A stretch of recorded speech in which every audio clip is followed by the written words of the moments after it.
Okay, good afternoon, everybody. Welcome to Complete Media Network's podcast. I'm your host, Darren Campbell. We're enjoying a nice sunny Vancouver day here, and we've got a great guest. Super excited, looking forward to seeing this guy come across our screens for a long time, and really nice to have him join us.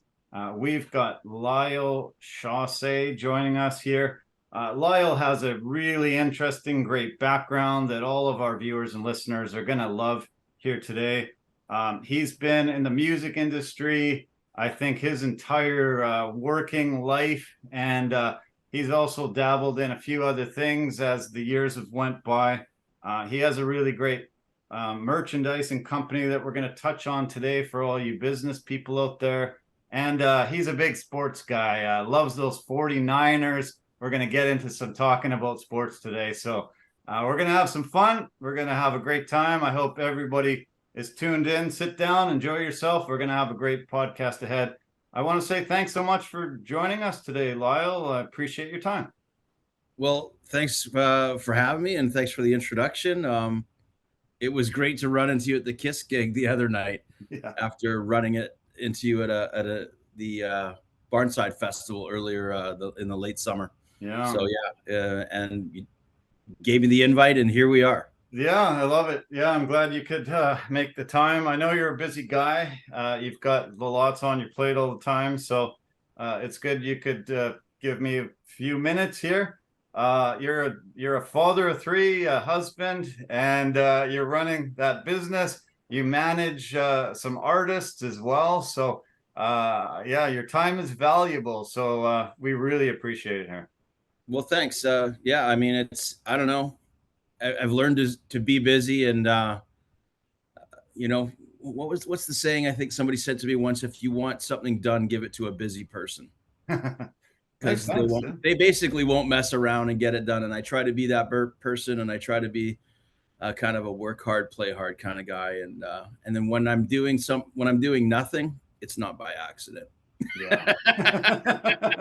Yeah, good for By you. design. Yeah. I did not work very hard yesterday. I just asked my kids or my wife. I did not do anything except enjoy Yeah, well, football and friends. I think you were always the guy that say, okay, the 49ers are on between 1 and 4. I don't want to do any business. I don't want to get a phone call. I don't want to talk. I just want to focus on my Niners. And so Sunday's my couch day watching football. I've been able to enjoy watching football with you before.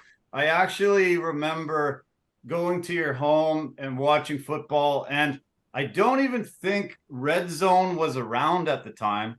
I think you were kind of the red zone guy.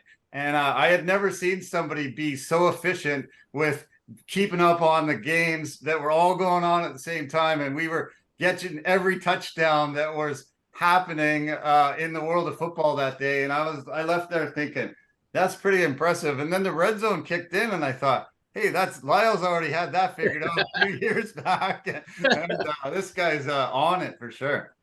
Well, thanks. I mean, I don't know. That's kind of a part of my character is once I find something that I'm passionate about, music or sports, or now I'm doing it the same thing with swag. It's like you find something you love, you find something you put your own time and money into. And then I've tried to just basically, it's always, I've tried to find a way where there's, what if we did this? And what if you did that? And, that's an interesting observation. Like, yeah, I remember getting the NFL Sunday ticket back in the day. And I think it started in the late 90s in the Vancouver or the Canadian market. So you order it up off the cable company. And and I used to write down or print off all the games back in the day. There was no Red Zone channel yet. And I know where each game was going on, and then I'd like to bounce around from each, 2 or 3, 5 key games that were going on that Sunday. And I think a little of that comes also from maybe a little bit of that comes from, well, of course, everybody wants to know what the heck's going on, but also from being a DJ back when I was working at CFox, it's like you kind of always want the best of the best, and you learn how to go from one cool song to one cool song. So you're going from one cool game, and it might be Washington and New York, and then, okay, what's Dallas doing? What's LA doing? What's you know what I mean? And then what's your team doing, or what's the Seahawks doing, or what's the Niners doing? It's just like you want to know what the hell's going on. And it's the unique thing about the NFL, and it's always such a buzz and such a trip, is that there's so many games going on at 10 a.m. Same Pacific time. time. Yeah. And, Same and it's usually an average of 8 to 10 games. And I mean, you just never really see anything else like that in pro sports. No. And I used to always love football, but once I learned again in the 90s as a young guy, I was like, holy crap, like get up early and watch these games. Cause I was like every other burnout 21-year-old kid, got home late and partied hard the night before.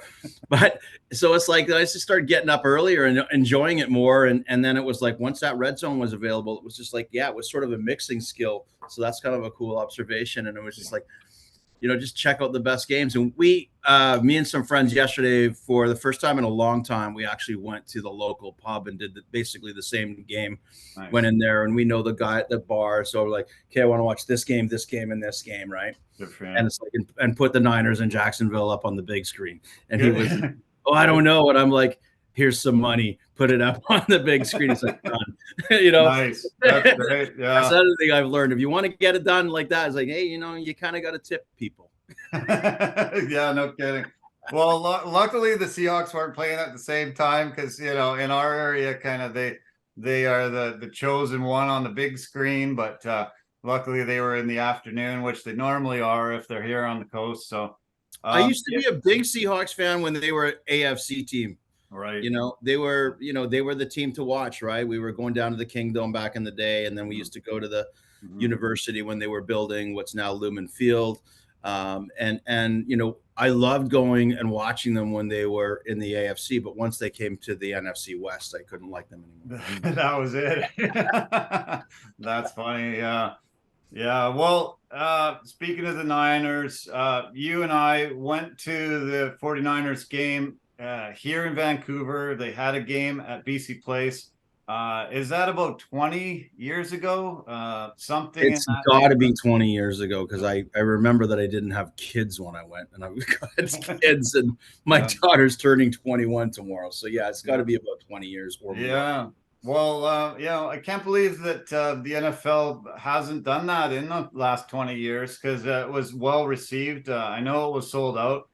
We had an absolute blast, and it was great to see the Niners and the Seahawks come. And, there's a lot of fans of both teams all through this market. I know the Seahawks could really do well here.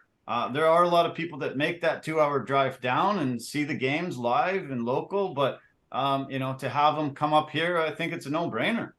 Yeah, it's an amazing thing that they were doing that. And, I'm not sure how those deals got cut, whether they were cut with a local promoter or whether it was the NFL, just kind of like they're doing currently now with the league. The business of sport is that you extend your brand by putting it into different markets. They're doing it very well with their international games in London. Now Germany is a part of that schedule. They've done it several times in Mexico.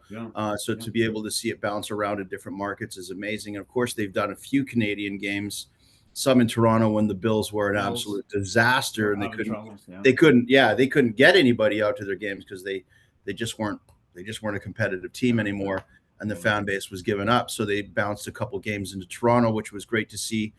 But again, unfortunately, it was kind of the same product. So, it still presented a certain challenge. But for us, when we watched, I mean, it was an exhibition game, which normally exhibition games, NFL, it's like, but I think they did a good job of actually playing some major athletes from both teams on that particular day. I remember we got down onto the field level.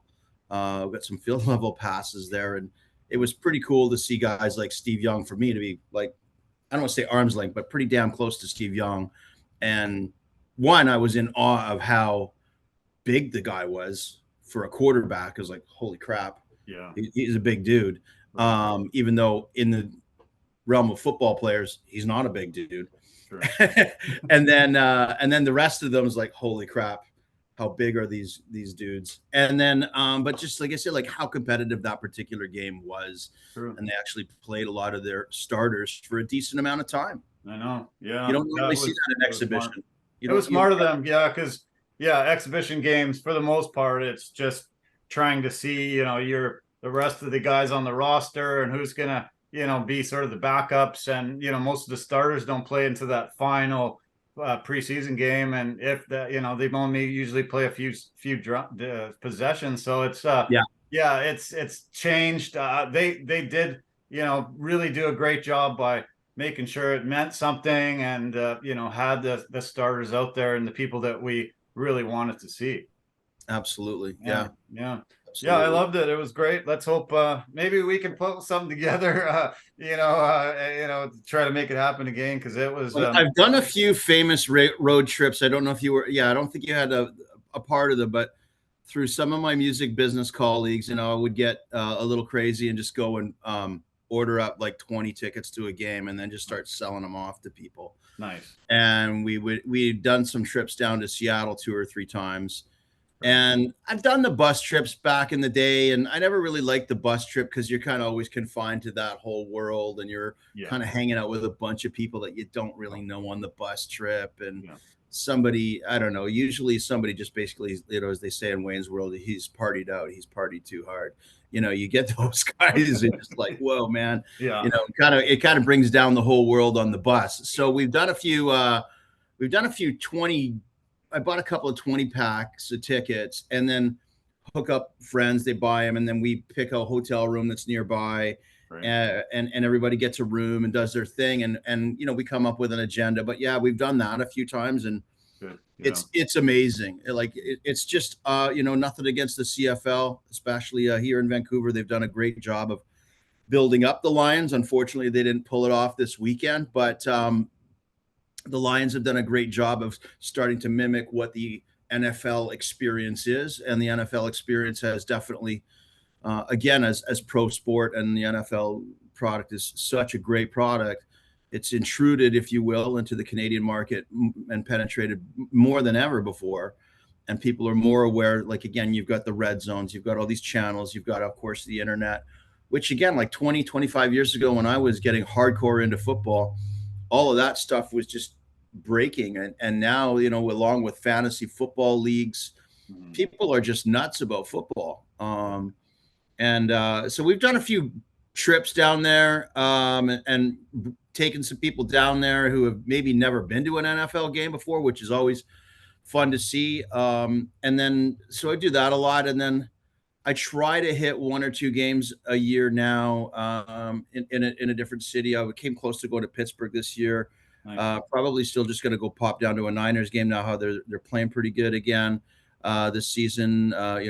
Started good, got bad, and now they had a nice day at the office yesterday. Yeah, big win. And but yeah, I'll probably slide down the coast and catch a couple of 1 or 2 of the home games.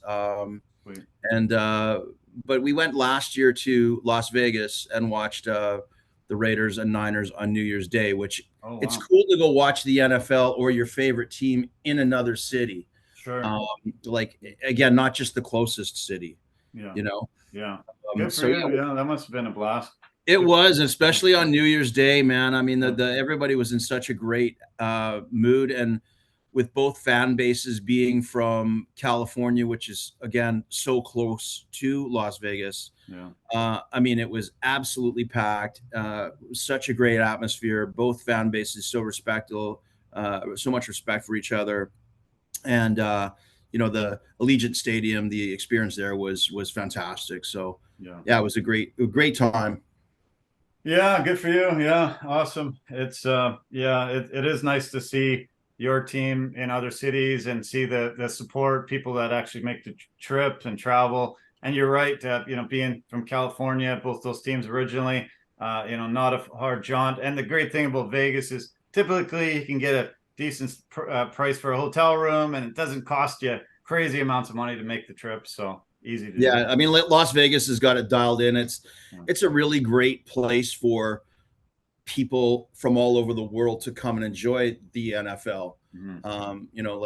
Most people are like, maybe they're not going to go to Houston, or maybe they're not going to go to Cleveland to watch a game. Sure. But you say, hey, let's go to Las Vegas and watch a game, and everybody goes because it'll attract both fan bases. Yeah. And at the beginning of the day, it's Las Vegas. At the end of the day, it's Las Vegas. So there's lots of stuff to do. You can build a few days around it. You can do other things. So Yeah. You're going to see that stadium pretty sold and sold out for a lot of times because, you know, people will come to represent the visiting team as much as they will to, you know, support the Raiders. Yeah. Yeah. Well, I think all the professional sports leagues were always a little worried about Vegas because the gambling aspect and worrying about, maybe that it could seep in and, be some problems for them. But once sort of the Vegas Golden Knights broke the streak of not having a professional team there, and they had such success and were able to really, get the city behind them, as well as, so many people influx from all over. And then, now the Raiders, and there's an F1 race there this weekend, and Yeah. it's going to be huge. They actually are using some of the strip for part of the Yeah. course, and it's becoming a sports city finally. Yeah, I mean, once sports figured out and saw themselves more as an entertainment entity Yeah. and not just the game itself, and such a lifestyle, the way people, rock their brands, whether it's a hat or a shirt or, bumper sticker on their car. It's just sort of like 24 hours a day, people rep their teams, right? So they saw it as such an entertainment product and they put more time and energy into it, and you started to see more and more celebrities being at games. Yeah. You started to see more and more musicians performing or Yeah. doing, like look at what they've always done with the Super Bowl. They've always had it star-studded with fantastic music acts, both in pregame, outside at the tailgates, Yeah. other private events, corporate events, sponsored events. Sure. There's just like, it's just premier talent, and it just got closer and closer, and it just became this mecca and meshed out to be, a fantastic entertainment product, football. And you see that all the other leagues have copycatted it now. Sure. And there's no other way to to talk about it. And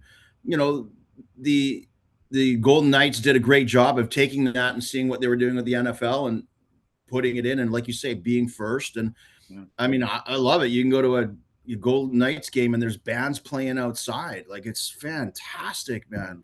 I mean, unfortunately, you can't do that in Vancouver normally in November.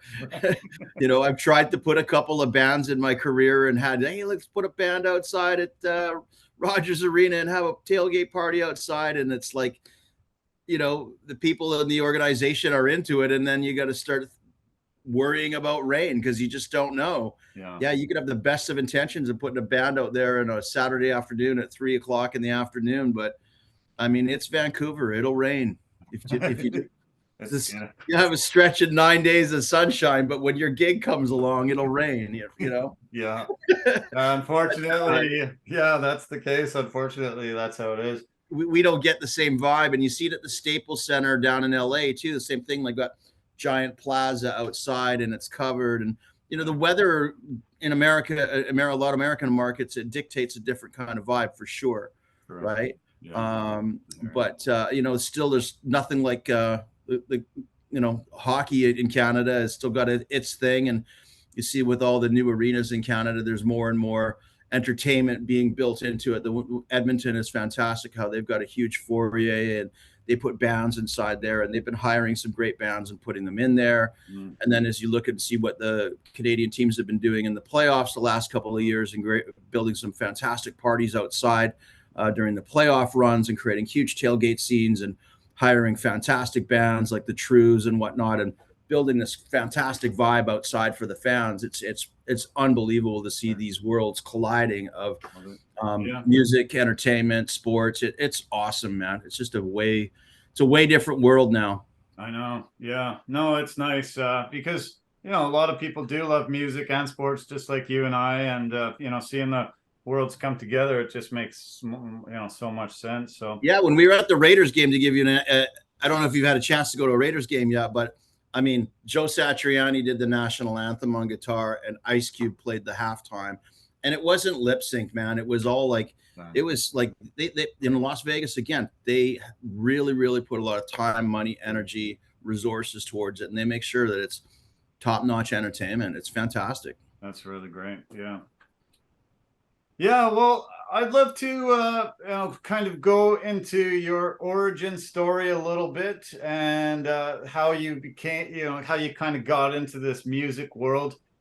You and I really were very similar young guys. We both got into heavy music, heavy metal music. We wanted to see a lot of shows. We wanted to share that love of music with a lot of other people in our lives. And it was always fun to go into a record store and find a piece of music that none of my friends had heard before, listen to it, love it, then pass it on and give them really into the bands that I really appreciated and loved. And I know that's very similar to what you wanted. Once I only sort of was able to touch, 4, 5, 6, 7 people here and there, I thought, how do I make it to a bigger scale? So I wanted to go to a radio station. I wanted to be a DJ, and I wanted to tune in all the listeners into this piece of music that I found that I love. And that was something that gave me so much pleasure that I could find a band that nobody knew about and love the music, and then make everybody understand how great it was and love it too. And I understand that one of your first jobs was in a record store. Yep, and half of it's behind me here. Yeah, it is the same way. I loved music, and so I wanted to work around the record store when I was a kid, and I was still in school, and then I bugged them and bugged them and bugged them for weeks, and I just kept on showing up and asking for a job. And finally, and that was an old thing my dad taught me, is like, just keep showing up, just keep asking for a job, make sure you look decent when you show up. Cool, be patient, be professional, be persistent, keep asking for a job if you want to work there. Yeah. And then they'll eventually give you a job because you keep showing up, and someone on that job isn't showing up and you happen to be there, and they'll give you a shot.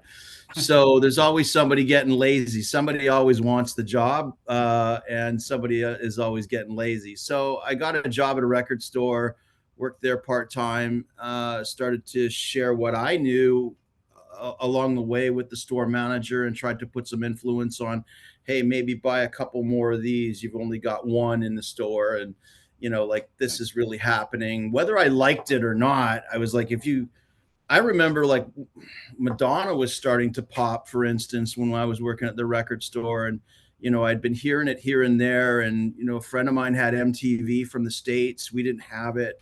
And it was like, it was starting to bust on MTV. And I'm like, we should get some more of these Madonna records, like, this thing's starting to click. Yeah. And then, you hear it a little bit on the radio before it goes right and starts banging away. And it doesn't matter whether it's Madonna or Metallica, it's all the same sort of formula that way. Sure. It starts somewhere. And if you think there's something going on with it and you got to feel with it, you got to bring in some more product. Back in the day when it was a physical business. So that's what we did. And you took a chance on a few things and you get it to more people. And yeah, I agree with you. Like, that's what I did. I did it at the record store, and that's what we did. And you try and turn more people onto it. And it was cool because in a record store back in the day, you'd see people coming in and you could literally tell what they wanted on their face. They were wearing it, whether it was like Madonna or Lionel Richie or Van Halen or Michael Jackson, or, you know what I mean? You could just tell what people were into. They're like, hey, I was at the movies the other night. I'm like, oh, you watch Top Gun? Yeah, this is what you want. Boom. Like, you just, you knew what they wanted. And so it was a lot of fun. And you take the same thing, and I did the same thing at the radio at CFox at radio. And I was lucky enough, same thing, same formula. I bugged people at CFox until I got a job. Cool. And got the worst job at the place.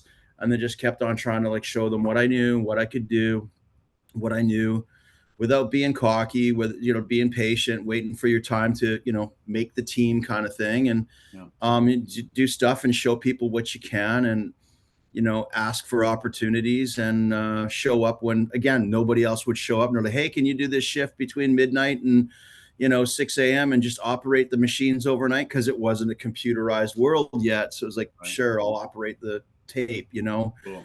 Be an operator and babysit machines all night. So you do that. You get your chances after you've proven yourself that you can do a good job. And it was the same thing. Then you get a chance to be in the music meetings and, put your influence. And I'm like, hey, play some Pearl Jam. Like, I just had them in on my radio show the other night at the Town Pump, and they played the Town Pump, and it was sold out. And, all this kind of stuff. Right. And you just kind of like build it. And, and then I did the same thing with record companies, and I got the chance to be at record companies after being at concert companies, and same thing at the concert companies. You see good bands, you see bad bands, you see good DJs, you see good hip hop artists, you see bad too. And some artists are really great on the stage, but really a pain in the ass to work with. I won't mention too many names, but Right. it's like, yeah, when they get on the stage, the fans are like, yeah. And it's like there's people behind the scenes who are like cursing their name out, going, thank God they're on stage because now I don't have to deal with them for the next 90 minutes. Right. Like there's people who are really difficult to work with in this business, and I'm sure they think the same of the persons around the business. Right. So it's like there's two sides to every coin. But yeah, I mean, it's really great to be a part of something and turn other people on to different pieces of music. And then what's cool now, because I'm old, so I'm not into the music discovery quite as much as I used to be, but now I get it for my kids, try to Nice. find out what they're listening to, and just stay up on things. And but it's funny sometimes how when I am exploring music, and then I'll play something for them, and then they're like, oh, you know about this, Dad? And I'm like, yeah, I know about whoever it is, right? So it's kind of, once it's kind of that bug is in you, Darren, it's like it's kind of always there. You may not chase it quite as much now at our ages, but I still chase it. I Yeah. still trying to always find something and turn somebody onto it. And I don't know, in the summertime I was sitting down having a bottle of tequila with a buddy of mine in Kamloops, and he's like, so what are you listening to these days? And I'm like, I don't know. Like we start bringing up stuff on Spotify, and I'm like, do you know about this band? Do you know about this artist? He's like, and I was surprised that he didn't know about these artists, because I thought, well, man, these are pretty mainstream now, like in the alt rock, pop rock, alternative kind of world. And not that he's pretty current too. And I'm like, wow, okay, you don't know about this. So it was still kind of fun to just sit there and hang out and share and turn them on to like Black Pumas or whatever. And like whatever. I don't really ever care if somebody's just discovering something for the first time, or maybe they know more about it than me. That's all cool. It's all part of the thing. Like, Good. Turning each other on to music is a beautiful thing. Yeah, you're right. Yeah. Yeah. There's snobs out there that immediately go, what the hell? You don't know them, and, make you feel bad for it. But I've never been that way. And I'm glad you mentioned the Town Pump, my favorite bar of all time. And I'm glad that, you experienced it. There's a lot of people that never did. I'm actually rocking a Town Pump shirt. Oh yeah. So, Bravo. Bravo. I always, just love that bar because it was like our kind of social media kind of a place. It was. I agree with you. I always used to say back in the day, the bar was your, the bar was the internet. That's where you went, right, to find out about stuff. And then the bartender was my search engine. Like go up and order a drink, and I saw like, they usually watched the sound check or some of it, right, while they were setting up the bar and hustling, and then it's like, okay, there was the band good or the DJ good or whatever, and you get some feedback, and they're like, oh yeah, it's pretty good, and I got to know people, like, being around radio and stuff, you get to know people then at the bar because you're down watching gigs and stuff, and you say, yeah, you build a reputation with those dudes and girls, and it's like, yeah, that was your search engine. Is this band good? And they're like, yeah, they're good. You're gonna like it, or it's not really that good, or whatever, right? And also, the bartender was good for knowing who's in the room, and you'd like see a bunch of people kind of hanging out, and they're like, who are those people, and why are they in a VIP zone, or oh, that's so and so, or like I was always a little bit behind the eight ball on the actor world. There'd be like actors, I don't know who they were, right? Right. Like, and they're like, oh, is that who that is? It's like, I don't know. They're like, yeah, they're a major star. And I'm like, I could take a whole elevator ride beside them, and I wouldn't know who they are sometimes. Yeah. But yeah, you use the internet, and we used to go to the Town Pump.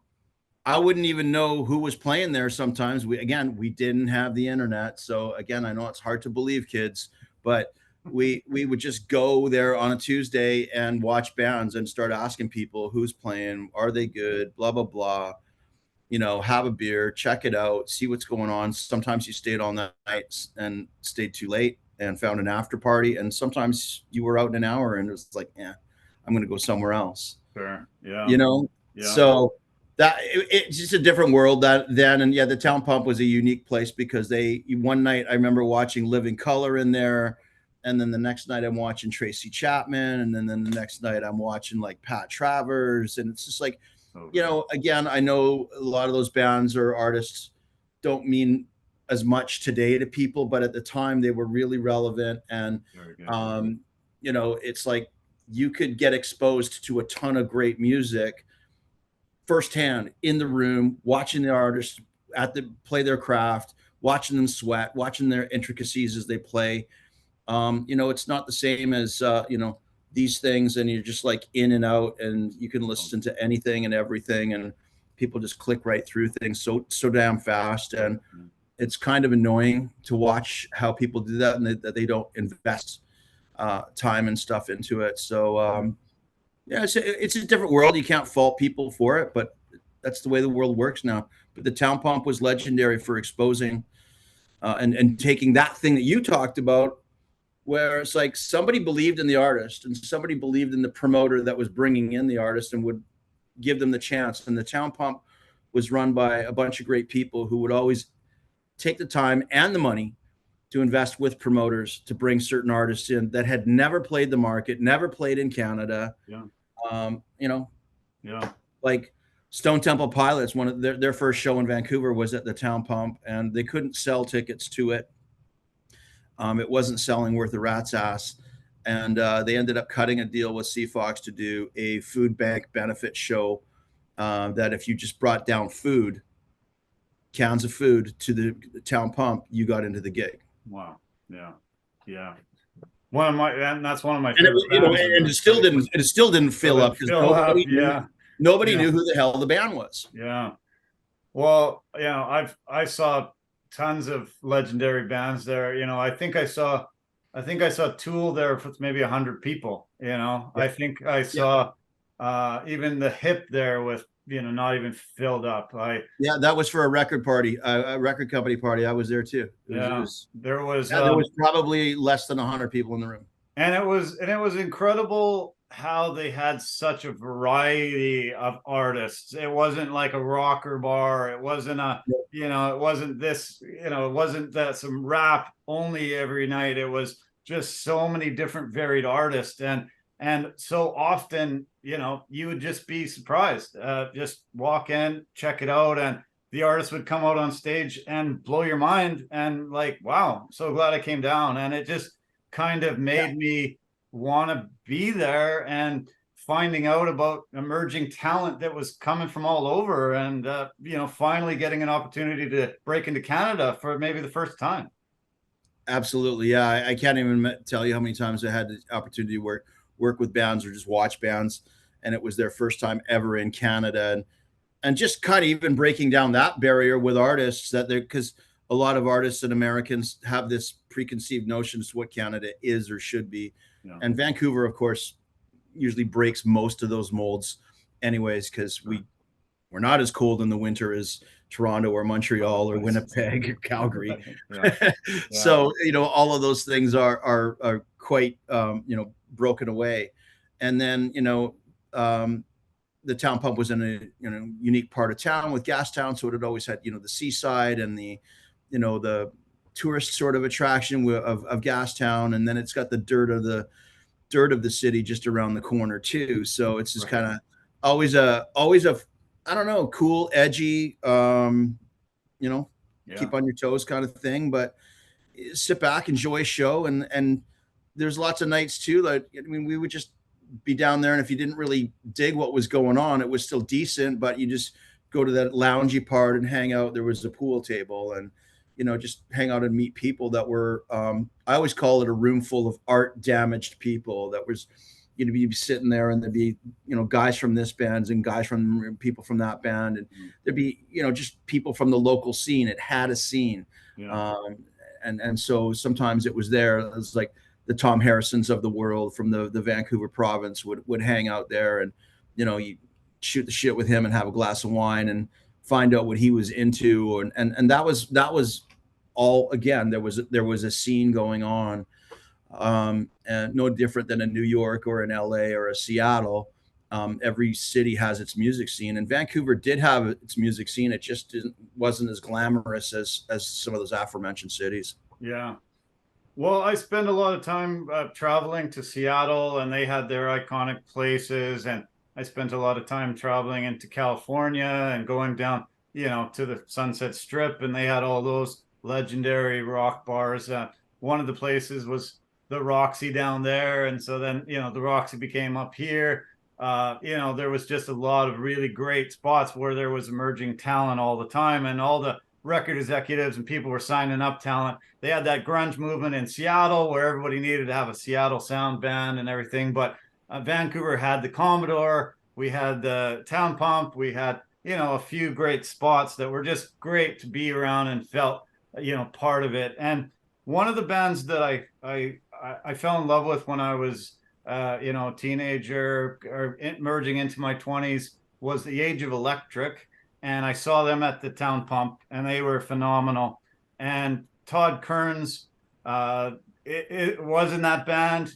He emerged constantly into more and more different bands over the years, and he's in a band called Took now that you manage. And Yes. I love it. I'm so happy that you're working with Todd and Took. Great band. I recently you sent me their latest song, and I love it. And I've always really appreciated Todd Kearns. I think he's one of the best talents to ever come out of this city, and he's played with almost every artist you can name in that rock and roll genre. And it must be fantastic to be able to work with him and the band Took and be their manager. Yeah, you couldn't have really said it much better than that. I mean, these Todd and the musicians of Took are all very, very world class.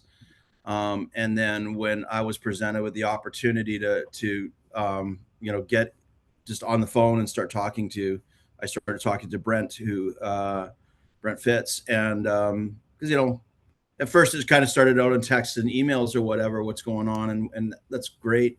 And then I don't know, call it old school. I want to be on the phone, or now it's a Zoom call. I want to be on the phone, and I want to hear people's voices and see their faces. But Brent and I jump on the phone, start talking about the band and what it all means to them. Like, you have to know what it means, right? Just like, again, I had the privilege of working in record store, radio, concert companies, 2 major labels. Then I was on my own and just doing my own thing with promotion, and built a merchandise company, etc. Along comes this opportunity to get on the phone with Brent Fitz and discuss Took. And again, I've been managing some other bands, consulting, etc., and sharing what I knew to help bands, stay on the road and not like catch a tire in the ditch kind of thing, and just help people out, right? It's like helping them make good decisions, right? No different than a hockey coach. I always used to say Wayne Gretzky, Sidney Crosby, whoever your favorite hockey player is, they all had coaches. Sure. Even they come off a shift after scoring a goal and be like, hey, great goal, but watch out for this, watch out for that. Here's what you need to do. And rock and roll, or the music business in general, is no different. And but I had the opportunity, like I said, to get in there and start talking to those guys. They know an immense amount of stuff. They're fantastic at what they do, so I'm just trying to share what I do and what I know. And we, it's been a grind like any band. You and I were talking about this a little while ago. It's like, it's one thing to be in a band and have something successful and write songs. That doesn't guarantee you success. No different than a team stepping on the ice or stepping on the field. If you start reading your own headlines, you're going to lose the game. And again, the music business, no different. You get a bunch of people telling you you're great. And that doesn't mean that you're just going to wake up and there's going to be a Porsche in your driveway because people tell you you're great. You've got to get out there, keep working at it. It's a business. Yeah. surprise, it's a business. Again, no different than sports, no different than acting, Hollywood, motion pictures, etc. It is a business, and it's it's strange when you're taking art and turning it into commerce, and you're taking performance and you're turning it into commerce. Yeah. And at the end of the day, you're asking your fans for money. You're no different than the guy on the street with the hat playing a guitar or piano. At the end of the day, you're asking people like, hey, do you like what I did? Throw me some money. And so we had to come up with a plan, and we worked out what we were doing, and we came up with kind of a couple-year plan, and it worked really well, and we knew what we wanted to do. And yeah, like every artist and every business and every person on this planet, we got affected by the COVID hit. That kind of definitely slowed down our progress for a while. Um, and now the guys have all been, kind of dabbling back into some of the other projects that they've been having a great opportunity to be a part of. Like Corey's out with Shania Twain, who's here in Vancouver tomorrow night. He's been out with Shania all year. And, Todd and Brent are getting back and heading out for a while with Slash coming in 2024. And Shane is out with a variety of artists, and he's been quite busy this past summer with like Billy Idol, for instance. Wow. So these guys are fantastic world-class musicians, being a part of fantastic artists themselves, and they bring this energy and sort of an all-star team, if you will, Darren. Yeah. And when they do Toque, it's like they're kids in a candy store. That's the only way you wouldn't believe that these guys are playing on some of the stages and playing with some of the artists that they're playing, and they have such passion for it because it's different. Now it's theirs. It's not for the other artist where there's someone else who's the star, and God bless those stars, but it's like the Toque gets to be theirs, and they get to put together everything in the blender and make the best rock and roll smoothie ever. Yeah, that's awesome. I love it. Good way of encapsulating it. Yeah. All of them are incredibly talented, and obviously the artists that you mentioned and named there are all recognized their immense talent. I just got to see Slash when GNR came here a couple of weeks ago, and I know Todd had a CD release party. He was doing his solo project at the Roxy just couple of weeks back, and I've appreciated Todd for everything that he's ever done musically, and I'm glad that he has assembled this all-star team. And I love the name of the band, because Toque is such a Canadian thing, and just know that they're Canadiana, and they're all from north of the border here, and it's so great to see them just rocking the Canadian flag all over. I think they are going on a bit of a winter tour across Canada. Yeah. Are they? Yeah, we have a couple dates coming up this week, actually. It's been difficult this year to get a lot of dates going on. Again, the guys have been very busy with projects. We've released a track in the spring, but we did, as you say, just released another track on Friday. That one's called Forever in a Day. So that one's out there everywhere you hit play these days. Oh. And we're going to hit Edmonton on Friday, and we are hitting Calgary on Saturday. Both those shows are just shy of sold out, or are sold out. Like, I think there's a few left for Edmonton and a few left for Calgary. Right. And we have two more shows at the end of December. I'm glancing at my calendar. Regina on the 29th of December, and Winnipeg on the 30th of December. And then we're putting together some dates for 2024. So there's one announced at a festival in the little town of Taber, Alberta. It's the funny thing about Canada is these little cool and little towns that will go and work so damn hard to build something in their community. Yeah. Hardworking prairie folks will do that. And so there's this dude we met out there. He loved Toque. He invited us out. We played there 2 years ago. We were the only band, plus some local bands. He just loved the band. We had a great time out there, and it was such a success that he's like, I want to keep doing this. Last year, he built together a bigger classic rock festival Had a few thousand people at it again, and had more bands at it, more Canadian classic rock bands. Now he's doing it again this year. Tuke will be a part of that, and that's coming up in late July of 2024. Nice. And now he's branding it as Cornstalk, because of course it's corn community right out there in the southern prairies, where it's nothing but sunshine in the summer. So nice. So Cornstalk is where we'll be. There'll be April Wine. There'll be the Headpins. There's Kim Mitchell. There's a bunch of really great bands, a few more, but Street Heart. It's going to be a lot of fun. Very over cool. A couple of nights. Very cool. And so yeah, we're a part of that. And like I say, we're working on more. And yeah, it's just a privilege to work with such professional musicians who are so experienced.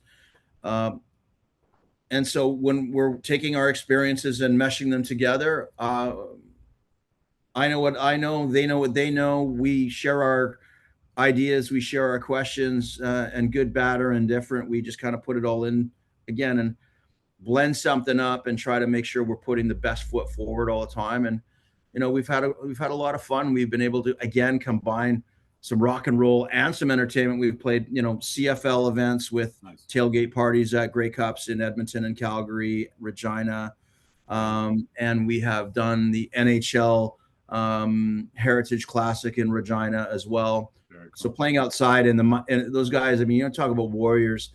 We go pull into Regina, it's plus 12. We go to play the game the next day, it's minus 15 and snowing in November of 2019. And the guys are in and out playing, throughout the pre-game, first period, second period, third period, like we're playing all day, right? Wow. We were the house band. It's sort of like the Paul Schaefer style band, you know what I mean? And ripping out the rock classics throughout the game. And I mean, it was hard. I mean, fingers were frozen, ears were numb, you know what I mean? Right. But man, they did it, and lot of hot coffees and hot pads in the gloves and stuff like that. But it's really hard, man, playing those kinds of gigs. And we've done some really, really fun shows that have really helped people discover the band. We've played a few more football events, like the Edmonton Elks had Tuke out last summer. We played halftime out there. So we've been doing a lot of events like that, and along with some other festivals, we keep on finding a new and growing fan base. And it's been a lot of fun, man. I love it. Yeah, good for you. Yeah, I was so happy to hear you were doing that with them. And yeah, Warriors. That's what a lot of people love about Canadians is, we will be able to endure even in minus 15, 20 weather. We'll be able to, deliver what we're supposed to. And it's great that those are the kind of guys that you're associated with. Should I play a little bit of this Forever in a Day? Hit play, bud. Okay. It's all good. Here we go. Yeah. We'll hear some Tuke here. This just came out Friday, so some of you are hearing it before most of the world, and yeah, this is great. I love the lyrics. I love the song. Sounds fantastic.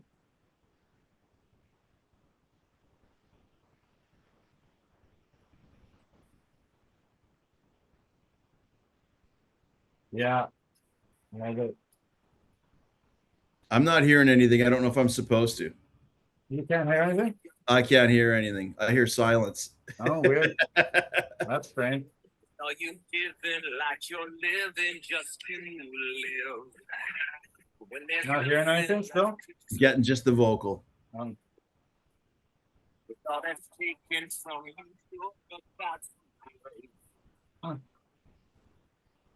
I tell you what, I can send you a you might be able to play it on your side maybe better.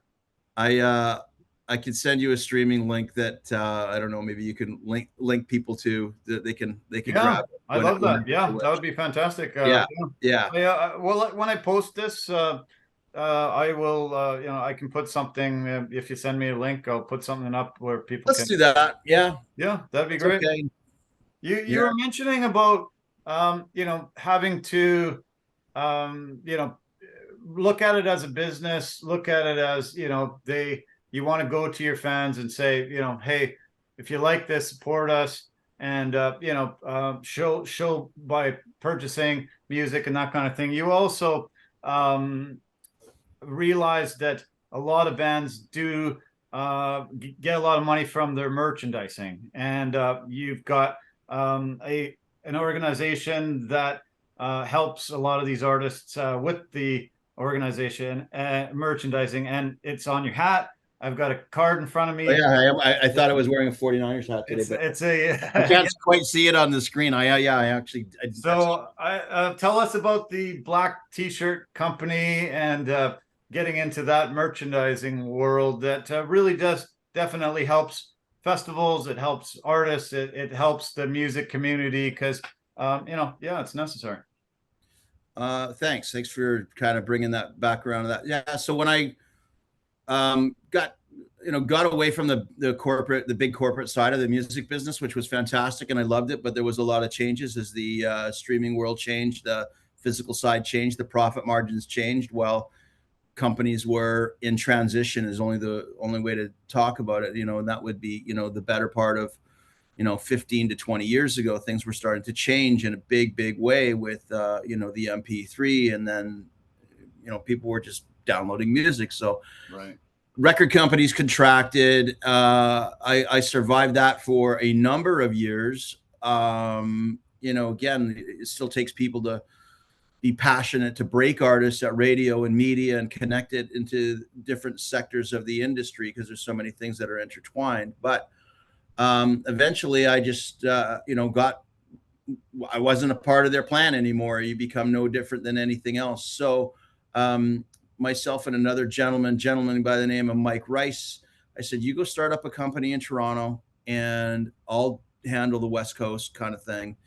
So he started a radio promotion company, and in that radio promotion company, like anything, well, now we're competing with major record companies for finding artists and breaking them at radio and other media. And so along the way, then I'm digging in, and it goes back to what you were talking about a little while ago, Darren, of finding that band. It's like, well, who wants to hear this? How good is this? Right. So you're trying to find bands all the time. So then we would find bands, but they're independent. A lot of them were independent. Right. They didn't have a record company. They had basically themselves and or a manager, maybe an agent. If they're very lucky, they would have those things. Yeah. So anyways, then I got into working with more and more local independent Vancouver artists who basically didn't have anything. So then I got into consulting with them, and I found out very quickly that, again, they didn't have the financial resources like a lot of artists. Financial resources. Well, how are you going to make money? Well, hey, we have a show coming up on Friday at the Roxy or Friday at the Railway or wherever they were playing. But, then again, you're kind of looking at it and you're trying to give them good advice. So I'm like, well, do you guys have merchandise? Do you have this? Do you have that? Do you have CDs? Do you have posters? Do you have hats? Do you have hoodies? No. And time again, it just kept on coming up that all these artists, I'm not trying to insult them, but a lot of them didn't have that well built yet. Maybe they had it, maybe they didn't, but build it and build it better. You know what I mean? So being passionate for, rock and roll, like you and I are, and still find myself buying t-shirts from time to time, and I just started putting things together, and what have you got there? There you go. There. Oh, that's the Team Canada one. Yeah. Legendary, the one that they got concert the one that Maiden got in trouble for.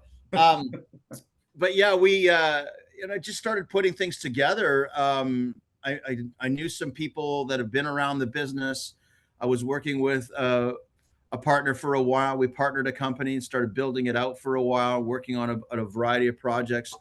And then eventually I just decided, because I was working so closely with the music stuff, and then we had this t-shirt company, I just kind of wanted, I don't want to say control, but just more influence over it. And, when you work with people, sometimes it's not always a great fit. So we parted ways, and now it's just, you got two hands. One hand's doing music, one hand's doing merchandise. And that's kind of like for you. what I do. So Good for you. I've been doing that now for 10 years. I do it for bands. I do it for businesses, DJs, schools. It doesn't really matter. And I don't say that out of desperation, but if there's something cool that you want to put on a t-shirt, that's, you own the copyright to, then I'll do it. But, I don't mess around with illegal copyrights or registrations, and we don't manipulate people's copyrights, because that's just an awful way to do business, in my opinion. Sure. I've been helping out a lot of businesses. So what's cool is the small businesses around your community and my community are as important to me as the bands that we hear. And you find out that people within small business community are just as passionate for music as they are for business. And it's really cool how they, again, intertwine, and been able to connect a lot of people in small business to certain artists, and certain artists to certain small businesses, because again, it's all just these cool working class of musicians and businesses, and relate to each other, and even had some people help invest in certain things. And yeah, it's been really cool. Again, we were out in Winnipeg one time with the guys in Tuke, and meet a lot of business people, and it's just amazing how the cross collaborations come in between music and the merchandising company. And then we've had a lot of people give us some really great breaks as a result of that, and making those connections. So good business leads to good business, and is really the only way to explain it. And if you operate with integrity and really help people with their brands, whether it's a window installation company or a band or a DJ, and you help them grow their brand through merchandise, they help you. And it's really cool how one's hand is washing the other, man. Yeah, that's awesome. I love that it's just really been able to flourish and blossom into so many different areas of it. I wish you were running the black t-shirt company most of my life, because I probably would have paid for your kids to go through college. I got I got thousands and thousands of black t-shirts, and I went to so many events where I've got merchandise on a black t-shirt. So I was one of these guys that supplied those companies and those artists and everything. I just I can't even believe how many black t-shirts. Yeah.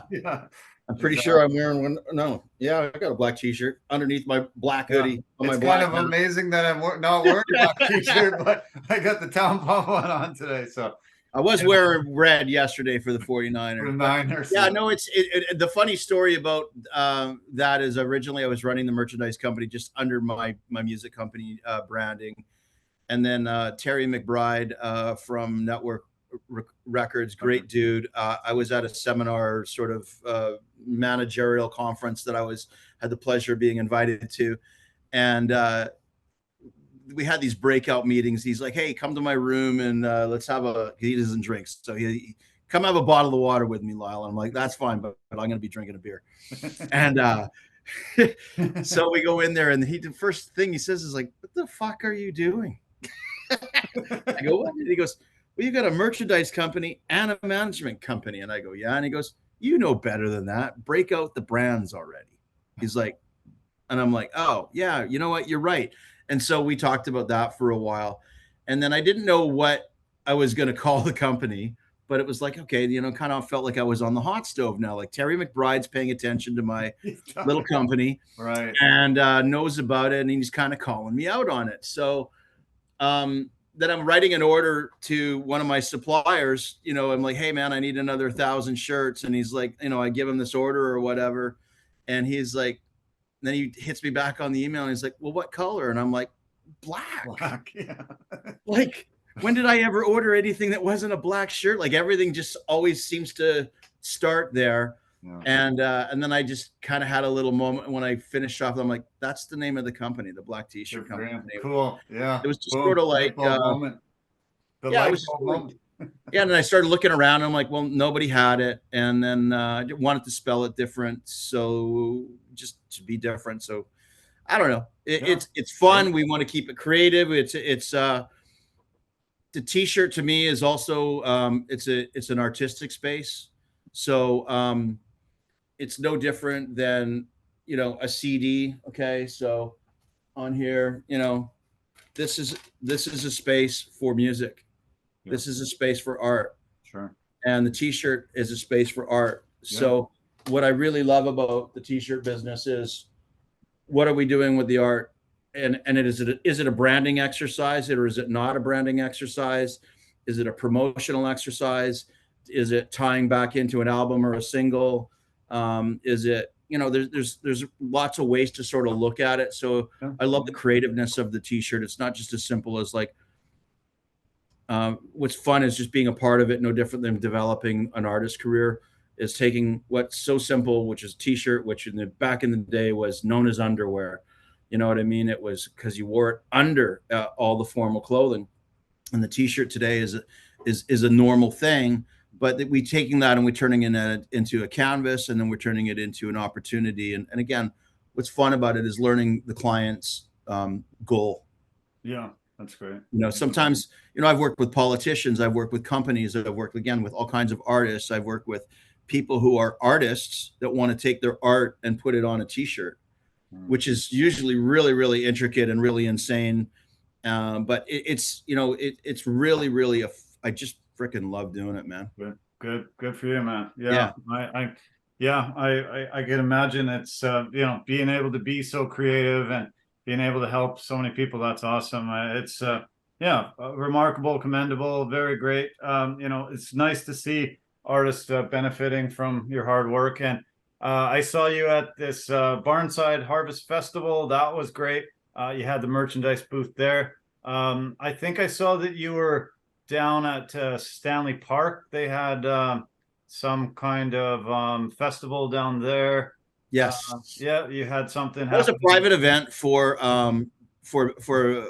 Beatty, the Beatty Construction. Well, it used to be known as Beatty Construction. Now it's just known as Beatty, or a realtor group or something. Beatty, Beatty Development Company. Okay. I have the privilege of knowing Ryan Beatty, the proprietor, since I was a kid. We played soccer together. We played road hockey on, you know, all that stuff, right? We went to Kiss concerts together. I did an air band guitar thing when I was like 8 or 10 years old and borrowed a guitar from his place. Hilarious. So I've known Ryan for a long, long time, and Ryan has you know, got an amazing family business that he and his father were a part of. His father's passed away, but Ryan's running an amazing you know, company, and he was going to all these cool concerts like Coachella and whatnot, and he kind of just wanted to start bringing some of these cool, unique things back to Vancouver, and sharing it with the business and media community to help kind of awaken a different opportunity. I think is really what he's trying to do, is create a different understanding of what music concerts can be. Cool. And and also along the way, he's been tying in a really amazing amount of charities that benefit from what they do. And their private events, will it go public? I don't know. I can't answer that, but he's invited me to the many concerts that they've done now down at Stanley Park. And this year, I asked him if I could make the hats for it. And, you know, so we put together a really cool hat, and I'm sure I've got one around here somewhere. Very cool. Yeah. We just put this really cool sort of, BD Rocks logo across it. It's on our, of course, it's on our Instagram page, and it's really cool. The stitching on it is super thick, and it's really sick, and it's like kind of like hip hop meets rock and roll, and I'm really proud of it. And it's like it's super 3D puff. It's a really, really amazing hat. Awesome. Simple, strong, cool. Very nice. In fact, many times when I wear it out banging around the neighborhood or whatever, people are like, "Where did you get that hat?" It says Rocks right across it. It's just I don't know. Again, it's a lot of fun to do this for the clients. It's a lot of fun. I always try to hopefully make something that not that it's about me, but that people want to wear. Right. People will buy shirts like they kind of buy coffee table books, and then they just throw them on the coffee table and nobody sees them. Yeah. But for the t-shirt, for the hat, for the hoodie, hopefully it does more than just kind of fit for the moment. Mhm. Hopefully it's something that people really want to put into their life and lifestyle. Yeah. So we, always try to build products and that people want to wear. People want to share with their companies, share with their friends, and it's the same thing. Like we do all kinds of products, hot, water bottles and this and bags and all kinds of stuff. So it's Cool. you always want to make something where people actually want to use it and not feel, like it's Yeah. it's something that's I don't know. Toss to the side. Yeah. Yeah, and just like Yeah. tossed to the side. Yeah. There's too much of that. Don't need that. So Yeah. yeah, it's fun to make it special. I've been involved in the film industry for a number of years now, and finally the strike's over, so we're getting back at it. I can't wait to let a lot of the people know in the film industry about this company that you have, and I think there's going to be business opportunities. A lot of the people that are viewers, listeners of this podcast, they are in the film industry, and so I'm sure the business is going to be coming your way, luckily. And, thankfully the strike is over. It's really cost a lot of people a lot of money. And it's been, it's such a huge industry locally here, as well as in many cities around North America. So, it's nice that it's back. And, I think it's going to benefit so many people around the Lower Mainland here for sure. Well, you're right. First off, we're all glad to see in the local business community of Vancouver to see that come back. And then anytime the arts community is impacted by something, whether it's, the way we're all impacted from COVID and now it's like impacted from, strike actions and agreements. Yeah. It's tough to see that, but I mean, we've seen it again, going back to the pro sports references. We've seen where there's had to be some pretty hard standoffs in professional sport before. The NHL was very interrupted several years ago, and the NFL's had a couple of ugly strikes, whether it's the referees or the league itself. But sometimes it's necessary to get everybody understanding each other. Again, we all sit there and we're all armchair lovers of what's created in the film industry or what's created when we watch hockey on a Saturday night, and we're all critics of it when you got your favorite beverage and your favorite jersey on or whatever. But it's sometimes it's tough because it's a real business. Not everybody in it is making $25 million a film. So there's a lot of people excuse me, working a lot of hours, and they and there's standards that need to be upheld. And so it's really good that they kind of did what they had to do. Cost of living's gone up, etc. So it needed to happen. And you're right, a lot of friends, yourself and several others that I have were affected by it. But yeah, great to see that. Let's get back to work, and great for the local economy and great for the arts community, and then what we all enjoy at the theaters and on the streaming services. Yeah. You mentioned Ryan Beatty and knowing him way back about the playing street hockey, air band, and all that kind of stuff. I would love to just make you reminisce about how we officially met. I would hear you on CFox, and you were kind of a bit of a legend in amongst the people that listen to metal, because you were able to be that CFox guy that had that show that brought a lot of artists in, made us hear the great things.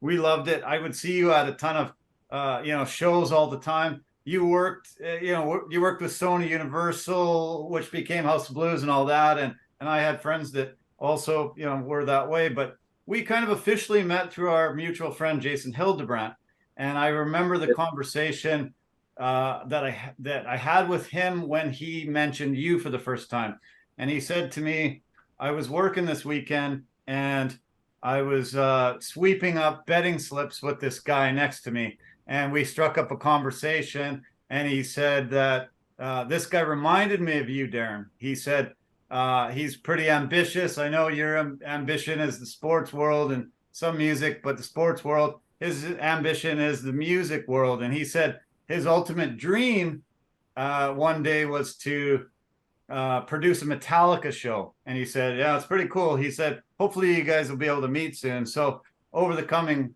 next week or two, suddenly he invited me over for a beer to his place. You were there, and we finally got a chance to actually sit down, have a beer, and chat. And I really immediately felt a bit of a connection with you just because we were both passionate, ambitious, and really had some dreams and goals set out, and they were long-term goals, but we were doing all the legwork in between to get there. And lo and behold, I think it was about 4 or 5 years later, maybe something like that, I get this call, September the 4th, 1998. Okay. Does that date ring a bell? Are you good with dates? Sometimes. Okay. But the 49ers are playing. And my wife's birthday. Okay. September the 4th, 1998, I get a call from Jason Hildebrandt, and he told me where to meet him. He told me that my name would be on a list. He told me that I would be able to walk in to Thunderbird Stadium, Metallica concert. Lyle is producing them at Thunderbird Stadium. And it was inspiring. It was very great to see someone that had that long-term vision and dream and realize it. And one of my favorite bands of all time. And, just to be able to realize that and set yourself that goal, which is very ambitious. I don't know how you even did it, but, kudos to you. And it was just one of those moments where I always just garnered a massive amount of respect for you. And I realized that we were quite very similar in mindsets on our passion, driving ourselves to get to where we were. And, I really, when I think of you, that day crosses my mind. And you told me about it many years before it actually happened. And it was amazing. Well, it's funny because first off, thanks for kind of recapping that, because I think that I'm driven so much by passion that it's actually intoxicating, and I don't even see what is going by me Right. on my path. Right. And I'm concentrating on the path, even though I'm not sure where the road's going. Yeah. I just know that I'm just trying to forge ahead to whatever I believe is the goal. Sure. And how I'm going to get there, I'm not really even sure sometimes. So it's kind of like driving to Toronto without a roadmap. But if you got half a sense of where it is, you can get there. Yeah. Right. And so a lot of my passion is driven by, I'll call it general intelligence, even though I'm not trying to sound snotty. It's just some good basic instinct. Nice. Some decent professionalism, fun, passion, professionalism, and profit are three pillars that I look for.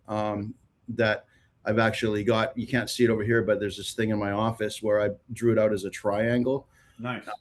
So the triangle, there's a couple of little. I didn't go to university. I didn't have formal educations. I have passion. I have professionalism. And then on the bottom of the triangle, so one line is passion, one line is professionalism. They're even, and then the bottom is profit. Wow. And so you can't have one without the other. You can't have profit without both of those things being there. Right.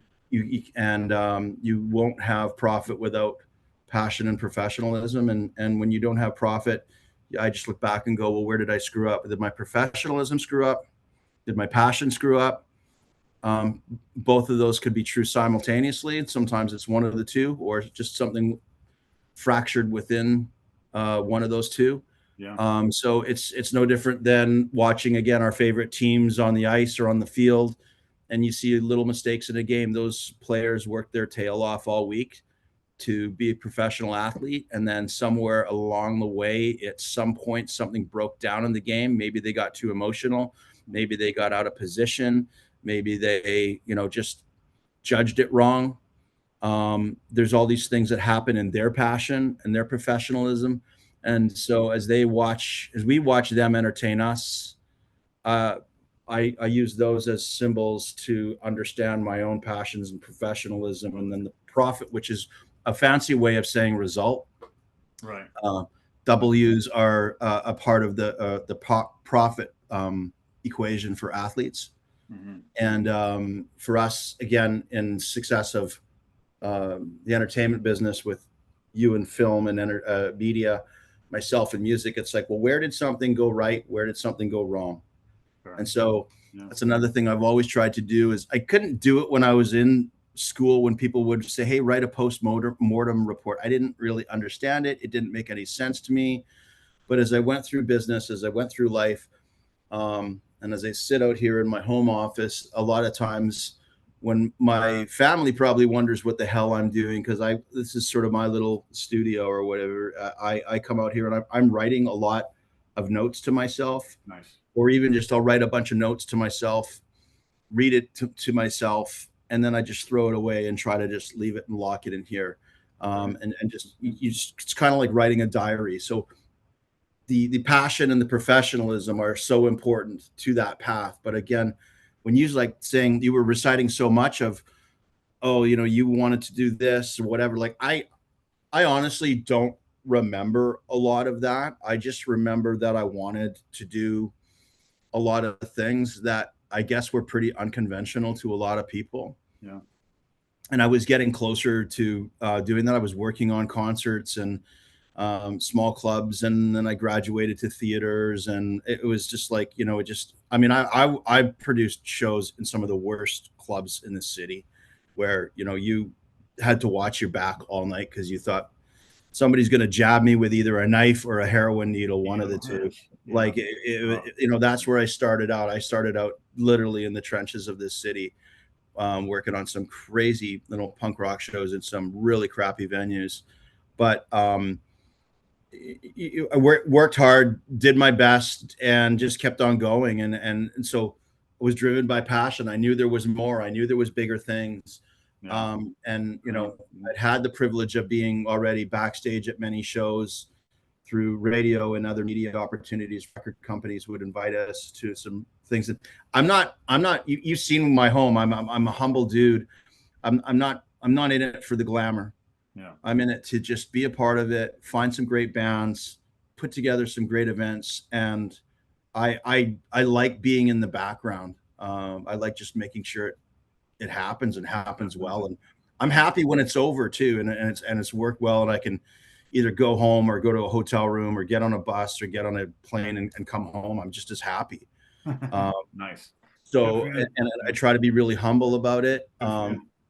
And it's just, but it is, I get really so intoxicated by the passion that I really sometimes can't see where I'm going or what's going past me. But I'm getting better at learning to digest it. And as I get ready tonight and tomorrow to go out on the road to beautiful Edmonton and Calgary with our dear friends Tuke this weekend, again, I'm taking it differently these days. More I drive, and now I'm taking my son with me, and I'm trying to enjoy it from a different part of it, so that my kids can explore part of it with me, see part of what goes into putting on a show successfully, and teach them from the bottom up what's going on and how it works and what doesn't work. And then also to appreciate the country and kind of stop and smell the roses, even if the roses right now are covered in snow. Yeah, good for you. Yeah. I have a couple more dates that I'm going to bring up, but I do want to mention, I do want you to talk about your kids a little bit, just briefly. I know your son's 18. You said your daughter's 21, your oldest daughter's 21, and your youngest daughter's 15. So 3 kids, very great ages, I'm sure. And yeah, that's awesome. I'm glad, I'm glad you're able to take your son on this trip. That's amazing. Did they follow in your footsteps with some of your musical loves as well? Because obviously Dorothy's a music lover too. So your wife, yeah. So Well, Dorothy, my wife kind of helps lead the charge. I mean, she's she's down at Canuck Sports and Entertainment on the entertainment division, and we're privileged that we do get some some nights where the kids are able to see their favorite acts, and whether we're buying the tickets or, you know, we get some complimentary ones, however it is, but they see us around music and it helps them, Nice. I guess, kind of discover music and a little bit more. We're a very different family. I mean, we're the weird family on the block where, you know, dad's doing this and mom's doing that, and we're always going to concerts, and kids are showing up, and our kids are always wearing somebody's hoodie, and you know what I mean? Like we're T-shirts. definitely a weird family that way. All right. And Good. you know, Glad you are. I haven't met any other dads at the schools or that you know do what I do, and I would like to. Yeah. You're the rocker dad everybody talks about, Yeah, right? there's somebody else, you know, that I would, you know, be able to download some of this to, but it's we're definitely that weird family. But the kids have their own passions for music. They don't necessarily follow mine, but I don't care. Like, Yeah. I did take my 15-year-old to Iron Maiden with me a few weeks ago, and you know, she wanted to see them. She knew how much I like them. She hears it. She hears a lot of things, but she'll listen to Post Malone. She'll listen to Taylor Swift. She'll listen to, Yeah. I don't know, so many things. She'll listen to Morgan Wallen. She listens to everything. So Nice. what's cool is that she's absorbing everything. And, you know, I mean, luckily for me, eventually that filter came down. I started out as a hard rock, heavy metal kid, but I also grew up listening to the Village People and Rod Stewart, and you were talking about the Doobie Brothers and stuff like that. There's so many influences that are subliminal in our path and our passions. You don't realize how they are influencing our total consumption. Yeah. So, I mean, for me, yeah, I've always loved hard rock, but I've also loved what's known as the hook in songs, which is why I absolutely love Van Halen. I listen to, still to this day, I listen to a little bit of Van Halen every day. Nice. Some people meditate. I take about 15 or 20 minutes and listen to Van Halen at some point in the day. I'll just slap a few tracks on or some rarities or things like that, because they're just a very, very special band because of not only the musicianship, but their ability to write hooks, their ability to sing. The backing vocals in Van Halen were just phenomenal. It was like the hard rock, heavy metal Beach Boys. They could just sing like nobody's business. Yeah. And so the kids are amazing in that. Like, I don't. My son was at a hip hop gig on Friday, and my old mind can't remember which gig it was, but you know, it's cool. Like they're checking out stuff all the time, and obviously we encourage it. And my oldest daughter Georgia, is working at the Canucks for now 3 years, and she's in there like, oh my god, the hours she puts in to do the merchandise. She's making, you know, the merchandise happen when it comes in off of the trucks, and they get pallets and pallets of merchandise that goes into that building. Wow. Whether it be for concerts, or they recently did it for the tennis tournament there with the Laver Cup. Laver, sorry. You know, I mean, the merchandise business, again, that's another thing. It's just amazing to see the merchandise business, and Georgia's a big part of it down there, and she works endless hours, and yeah, it's unbelievable. And yeah, now Jacob's coming on the road with me, and my youngest one's still in school, so she's not working yet, but it's cool to see how music and entertainment influence youth, and then, you know, we can all learn from that too. It keeps you honest as a dad. Yeah, that's awesome. Yeah.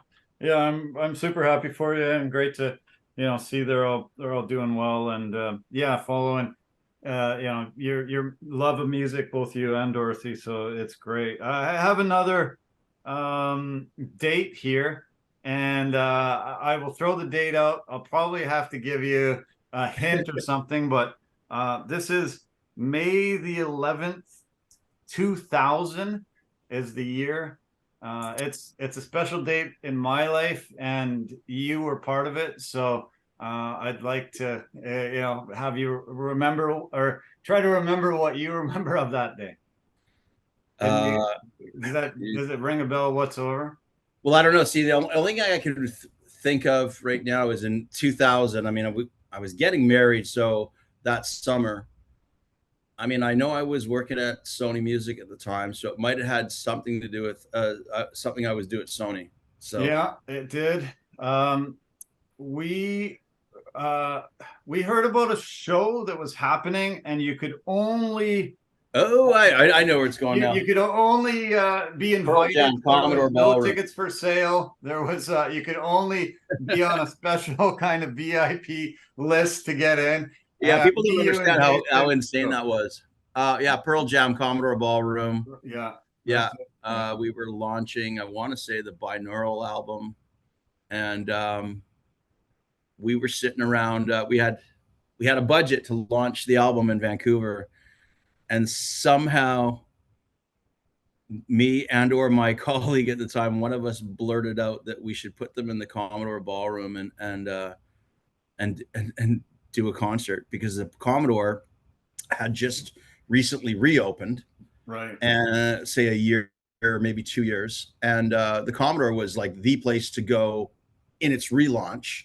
Yeah. Those couple of years, everybody was going to the Commodore. Like, talk about a revitalization. Yeah. And so everybody in the music community was going to the Commodore all the time. And somewhere we decided, well, instead of like just buying newspaper ads and other advertising, blah, blah, blah, blah, it's like, what if we, paid for the band to come and play a private show in Vancouver? Yeah. And we basically worked it out with CFox, which was kind of cool, because I had worked at CFox, I'm working at Sony, and I had played Pearl Jam on the radio at CFox years and years before that, and I was probably one of the first bozos to do so. And I remember the band. There's a poster over there. They signed up for me when they played the Town Pump. Anyways, I sound like I'm gloating, but you're kind of stirring up some ghosts here for me. Great. But yeah, it was that was at the Commodore, May 11th, and we ended up putting pretty much the entire budget of the Vancouver or BC marketing towards this event. Wow. We had to approach their management, get them all the details of the venue, and they were like, once we send them the PA specs, when the PA spec had they spent $1 million on PA in that room. It was state of the art at the time. A company called VDOS was the company who did it. And once they saw that it was a VDOS system in this club, they signed off on it almost immediately. Nice. Wow. And then the whole trip was that we're like, well, who are we going to get to be our media partner? So we went to CFox with it. They made us a hell of an offer. And we did that. And then that became, you had to win from the tickets, could only be achieved or received, gifted from CFox. Right. We had X amount as a label, and CFox had, 99% of them, or should we say 99.3. They had most of the tickets, and we had some of them. Yeah. And the band was very adamant. The band did not have a guest list themselves. Wow.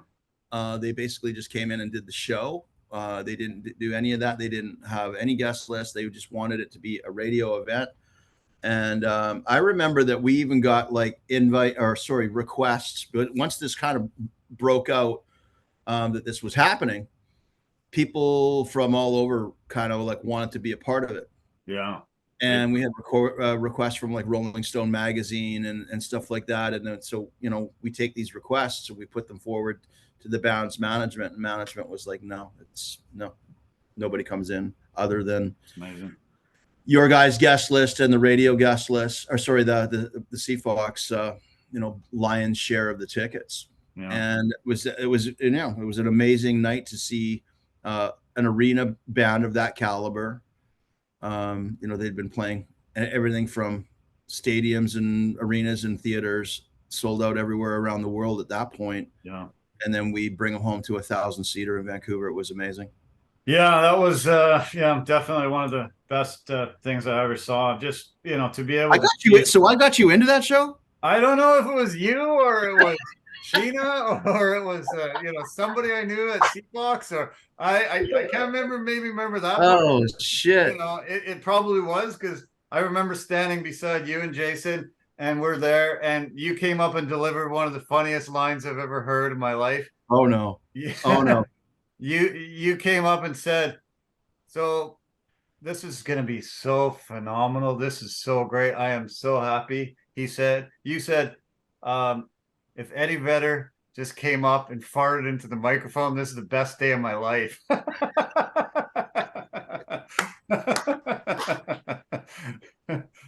Oh, it was pretty, yeah, it was like, it felt very special to be there. Just it knowing, was. you You know know, what? It really was. you know, It really was. I mean, again, I had the privilege of meeting those guys several times at the beginning, and they were always cool. They were always respectful. Um, when they were here on the first album with 10, and we were about to do an interview, and again, they weren't happening at all. They were playing the Town Pump, that T-shirt that you're wearing, that 350 person capacity club. They were playing down there, and you got to remember that it was the late 90s, and if you remember the late 90s in Vancouver, mid 90s, it was the weed scene was really big in Vancouver. Vancouver was, Amsterdam, sure. and Yeah. Seattle was just as stoned down the block. These guys come up into Vancouver, and I'm about to do this interview with them, and then they're like hanging out, and they had been out for bike rides and playing basketball and shit like that in the morning because that's what they like to do. They're West Coast kids. And then it was Eddie and Jeff, and they were like, "Hey, do you got any weed?" And I'm like, "Yeah, I got some weed." And they're like, "Can we go smoke a joint?" And I'm like, "Absolutely." So we went outside of the back of the alley of Seafox at 1006 Richard Street. I don't know, it was like 10 or 11 o'clock in the morning. I remember it wasn't even noon yet. And we went and hit, and then came back in and did a taped interview because they weren't a band that should be on the radio yet. Like nobody knew who the hell they were. Wow. And so we did this interview, and for a big chunk of it, we sat and talked about the Soundgarden, the latest release from Soundgarden. You know, with and it was just we just kind of sat there and Very cool. bullshitted like you and I would about music, and just talked about our friends' bands. It was really fun. They're really cool dudes. And then the next time they came back, they were playing like Plaza of Nations, and then they were playing with BC Place. They were BC Place opening for Neil Young. Like they were just always really nice to me anytime I was around them. And love it. It's kind of nice if there's a pat on the back sometimes in this business, is when people who are the performers and the people that we're all trying to hold up on that pedestal, when they stop and say hello to you, like they don't have to at that point in their career. They're so busy. There's so much momentum. There's so much going on.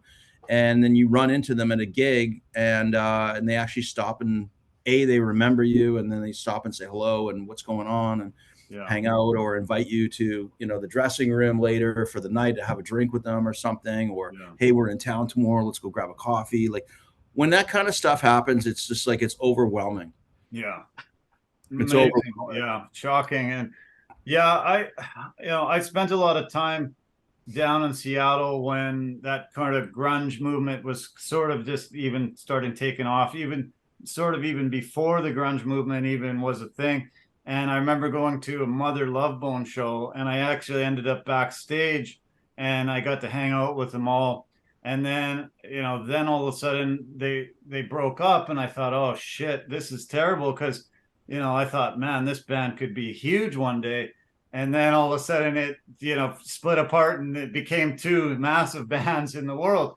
And I had a few opportunities to cross paths with them over the years, and they were just down to earth, regular kind of guys that just ended up hitting it big, and they stayed very humble, and just they appreciated the fans, and for them to do a show like that, I thought it was really incredible. And I could tell that it meant a lot to you to be able to make that show happen, and be able to bring a band that had went from a small show, a little bigger, then huge, and then back to a small show. That doesn't really ever happen anymore, so it was a moment. It was a moment for me.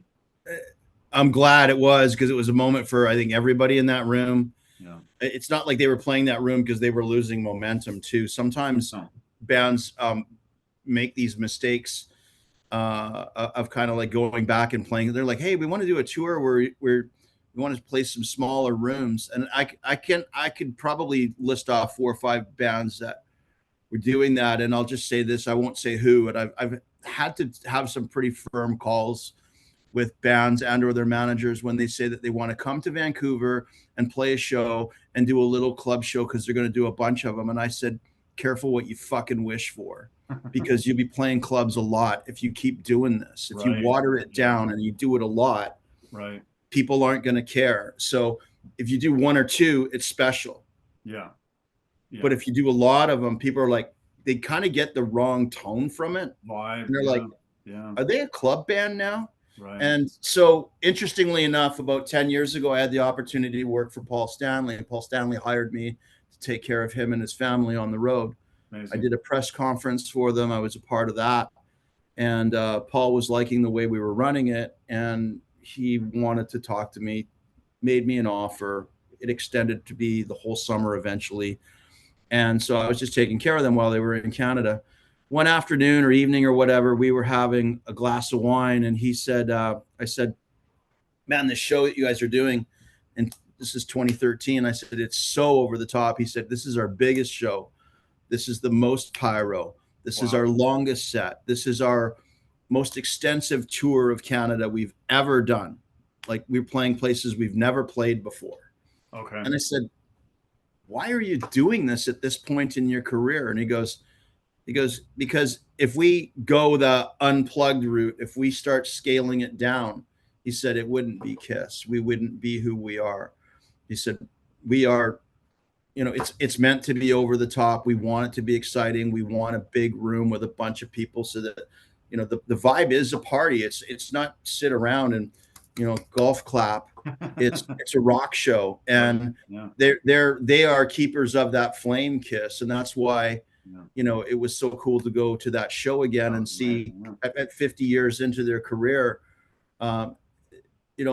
most people can't even imagine doing a job for 5 years, never mind being a proprietor and doing something for 50 years and then taking it and turning it around a global brand and being a performer with that global brand.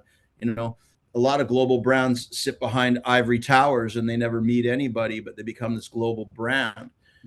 KISS or performers of any kind, whether you're Eminem or whether you're a rock band or whether it doesn't matter who you are, they are performers. They're taking this thing where it's being judged all over the world. And they're being judged all over the world. To do that for 50 years. 50 years, it's really, really insane. And it takes a lot of integrity to stick with what you do for 50 years. Incredible. Because there's been a lot of dark times in the instance of KISS. There's been crashes where the whole world just wanted to listen to Pearl Jam, Nirvana, et cetera, Stone Temple Pilots. Those were the bands that were selling out arenas. It wasn't KISS. No. And the trends will come and go in entertainment, right? So it's really amazing to have those conversations and with people like Paul, who were like, hey, if I'm going to do a KISS show, we want to do it over the top. We don't want to half-ass it. No. Yeah. Well, I had a conversation earlier on a podcast I did earlier, and I was talking about going to the show, and these are guys in their 70s, and there's nobody that walked out of there that night that wasn't blown away and impressed, and Paul Stanley's flying over the crowd on a cable to go to the backstage, and these guys are getting up on platforms and spinning around the arena, and they're walking around in 3-foot-high platform boots, and just like they were rocking it out for a couple hours. There was so much pyrotechnics that were going off behind them. They had to have sunburned backs from all the explosions, and they're still bringing it that well in their mid 70s. Like it's incredible, just mind-blowing and inspiring and amazing. So and that's what it takes. It takes a lot of passion. We've been talking about passion today, and then where they created a professional standard. Look how many bands learned from what KISS did. I'm not saying they tried to be Kiss. I'm just saying they learned from what they did Yeah, through the 70s and 80s, both positive and negative. sure. Kiss were the band that literally were the icebreakers in hard rock. You know, they took what the Beatles and Alice Cooper did and kind of like nudged it along with between great songs and like some insane imagery and made a fantastic show out of it. Yeah. And we're great at doing press. We're great at being stars. We're great at being honest about what they are and what they aren't. I love that they've always said, "Hey, we're not here for political views. We're here to be a rock band. Our job is to get you off your ass and get you, singing and dancing, Having fun. having fun. You don't go to a Kiss concert for political views. Yeah. I love it too. You know. So yeah, I mean it's great. There's a band out there or an artist out there for anyone and any emotion. Yeah. So depending on what you feel or on any given time, there's something for you. Yeah. I got a list of dates here, but one date here that really was impactful for me, and I think probably you as well, because I remember hearing a lot of extra stuff about this. October 22nd, 1988. I can give some hints if you need it. Yeah. Wow. 1988. I don't know. I was listening to a lot of Metallica and bands like Tesla and stuff like that, and Motley Crue. Name a band that Metallica was really huge, and then a band came along that was just that much more heavy that we all just immediately fell in love with. And you ended up having a relationship with these guys. These guys have been here about 14 times, I believe, and I think I've Anthrax. Was it Anthrax? No. Megadeth. Similar band in that they came in that same genre. Megadeth, Slayer, Alice in Chains. Slayer's first show, and I understand like you had an opportunity to spend some time with those guys. You were either you mentioned earlier to me you were a showrunner. I don't know what your capacity was when you had some chances to spend some time with that band, but that band was really influential and huge for me. I got discovered it from some of my friends and my roommates. We used to wake up every morning and listen to Rain and Blood, and we would just, holy cow, blow our mind how it had just went from loving Metallica to all of a sudden loving Slayer. And you had an opportunity to get to know them, which is amazing, incredible. Yeah, I mean, first off, they're an incredible band. I remember the first time somebody turned me on to Slayer, and I was just like, it reminded me of like when I was a kid in the early 70s, and somebody showed me, like an Alice Cooper album there with the one with the snake and the constrictor or whatever, and it scared the shit out of me when I was a kid.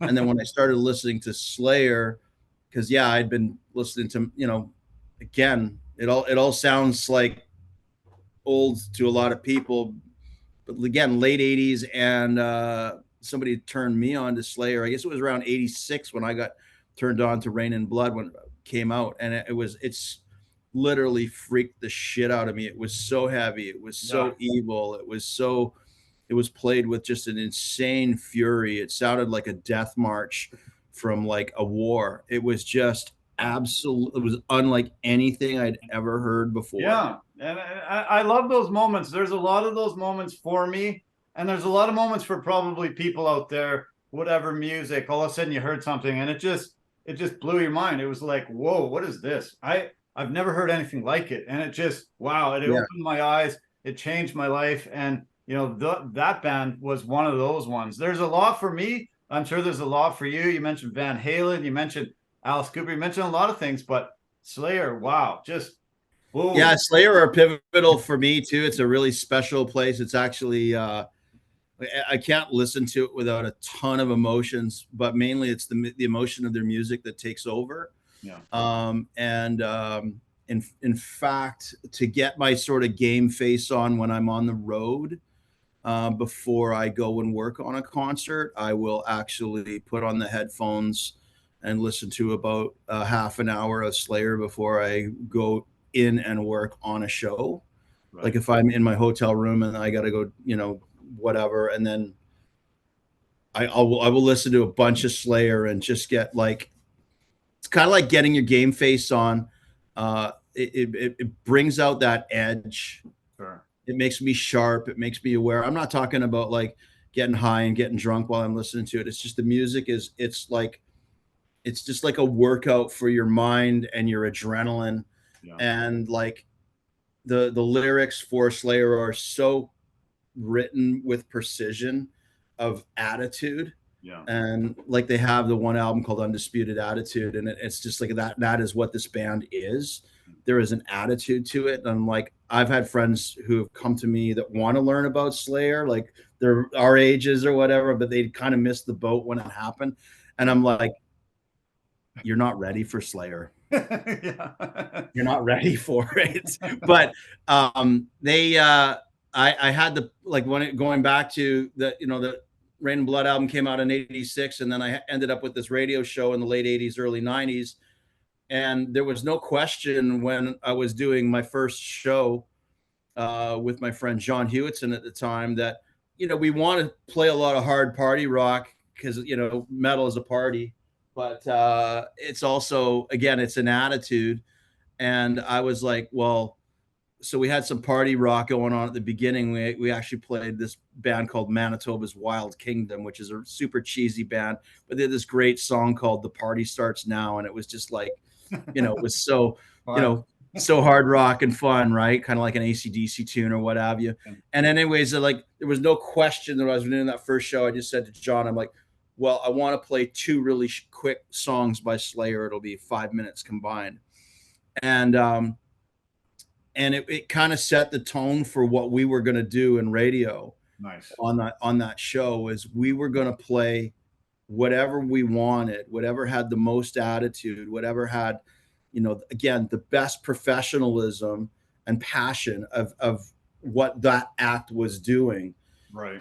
We wanted to represent that. We only had an hour a night at the time. Yeah. So we really wanted to make a statement with what we were playing. And also, you always did. You always did. You delivered every time. Yeah, and we always wanted to make sure that we were making a connection to bands that were breaking on the scene. Oh. And so we did that. And then years went by, and I was working at, what became Live Nation. And I got to do a bunch of shows with Slayer. We were doing Slayer rehearsals at the P&E Forum for a few days. And then we had a show. But what was interesting was, so I meet Kerry King backstage at the show from his tour production manager, which I've worked with on other shows, Mary Jo. And Mary Jo's like, hey, meet Lyle, da-da-da. And so we're hanging out in the dressing room, whatever. She goes, actually, you're doing an interview for radio tonight. He goes, yeah, what time is that? Is that midnight or something? It's a live radio interview. And he's like, and then he's, he's kind of like trying to talk to her about the interview or whatever. And I'm now like, kind of sitting on the outside in the room like a fly on the wall. This is me. Yeah. And then he's like, who the fuck does a radio interview at fucking midnight? And I'm like, I'm the guy. What? He goes, I'm doing the interview with you? And I go, yeah. And he's like, what the hell are you doing? You're the promoter. And I'm like, yeah. And I'm the radio show guy. He's like, holy shit. Like he was kind of just like blown away by it or whatever. So anyways, we got to be pretty good friends. We did the interview, we did the show. Everything was awesome for all of it. And then he kind of knew that, I'm on Team Slayer. You know what I mean? Like he remembered that I give a shit. I like the band. They were here, years later to make what became the God Hates Us All record. And at that time now, I'm at Sony Music, which is the distributor of their music. Sweet. Wow. So, he phones he phones Mary Jo, his tour manager, and says, what's the name of that guy in Vancouver again? And so anyways, I get this phone call one night, and he's like, is this Lyle? And I'm like, yeah, I don't recognize the voice. I'm not expecting it. He's like, this is Kerry. And I'm like, Kerry who? Like, out of the blue. Like, it could have been somebody from, a fundraiser. I don't know what's going on. And he goes, oh, it's Kerry fucking King. And I'm like, what? I'm like, Kerry King? He's like, yeah. And I go, what are you doing? He's like, "Oh, didn't you know that we're in town recording?" And I'm like, "I had no idea, man." He's like, "You want to go have some drinks?" And I'm like, "Where are you?" "Yeah, let's Definitely. go have some drinks." Definitely. And Yeah. ever since then, yeah, I've been privileged to know him, and he's honestly one of the nicest guys in the business. Very cool. It is all about the attitude of who they are when they are on the stage, and he lives it and wears it. And while we're on this, he also announced last week his solo project is coming to life in 2024, but he announced that last week. So Wow. looking forward to hearing that music. That's his first music beyond Slayer as a solo artist, even though, of course, he was such an integral part of writing the music for Slayer. So it will sound very much like Slayer. Nice. Like I remember hearing scratch vocals of records when they were doing the God Hates Us All record. He's like playing me stuff in the studio one night. And I'm like, wow, that sounds really good. It sounds done. I go, Tom sounds really good. He goes, that's not Tom singing. I go, who's singing? He's like, me. I'm like, what?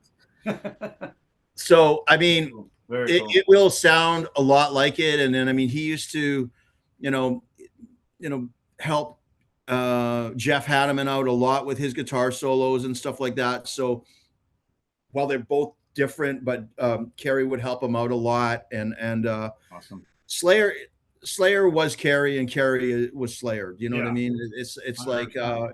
it's going to be really exciting to hear that project come to life. Yeah, well, tune me in if you hear anything before I hear. Yeah, please do. That's incredible.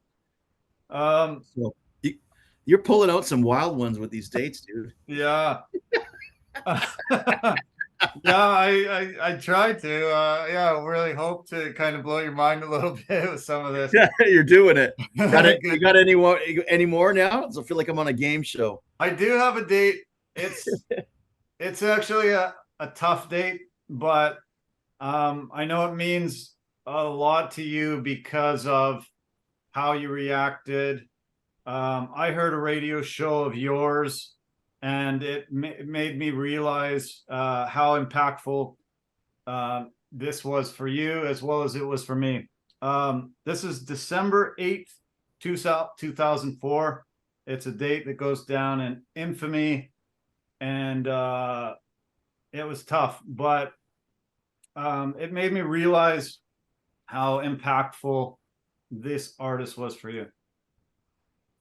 Well, and you could only be talking about Dime, and that was yeah, that was the day rock and roll changed forever with security for after that, because we lost someone so great to something so atrocious and selfish. And obviously there was a person there who was in a lot of pain themselves to lash out so hard on others. But yeah, we lost a great person that night. For our listeners and viewers that don't know, Dimebag Daryl Abbott, guitarist for Pantera, was shot and killed that date on stage by a crazed fan. I don't know if I'd call him a fan, but somebody that obviously had some mental health issues, and he was murdered on stage. And yeah, he was. Yeah, it still to this day hurts me, and that band just blew my mind as well. They were another moment where I was like, holy cow, wow. And I had to be there. I had to be witness to their brilliance and what they were producing. And I just knew that they were impactful for you. You did a tribute show on CFox to them after. And I knew that they had really touched you as well. And yeah, proceed with your thoughts on him, on that band. And music did change forever that day. Yeah, I mean, one of the greats, rest in peace. Again, you're stirring up a lot of ghosts. I don't, again, was so driven by passion that day to do the right thing for what I know is such an important part of the hard rock heavy metal community. Driven by passion, driven by loss, driven by love. We we did a show, I guess, that night or soon after, and I can't say that I really remember doing it. I just knew that we had to. It's kind of like sometimes I guess you go to honor someone you love and lost in life, and it seems like the hardest thing in the world to do, but then you do it, and everything around you shuts off, and you just remember, the good times, and you remember the good people. Again, I had the pleasure of being around, the Pantera band several times, and Daryl and his brother Vinny several times, um, away from shows and stuff like that. So it was just shocking. It was just shocking that somebody would want to hurt somebody that wasn't hurting anybody. I think is the biggest thing, and that they saw that this person, what they were doing was now bothering them. And yeah, this person had the person who took the action and shot Daryl, had some issues. But if memory serves me correctly, he was pissed off that Pantera broke up. Yeah, that's right. And that's what and took it upon himself to lash out that way upon the band that they had now formed. So, and I think the biggest thing, because I have a brother that I'm really close with, and was just with him last night, and to think that, like, Vinny, the drummers sit there back in a still position, so to speak, basically watched this, and I thought, wow, imagine watching your brother get blown to bits while doing what they love, and doing nothing but being a performer. And wow, I don't know, it just really hit me. Yeah, it hit me. And again, it's such a big loss. It's obviously a long time ago now, almost 20 years. And but I mean, they were a special band. They were really great people. Again, through the great the great Kerry King that we were speaking of earlier, when they were making that record, God Hates Us All, here in Vancouver.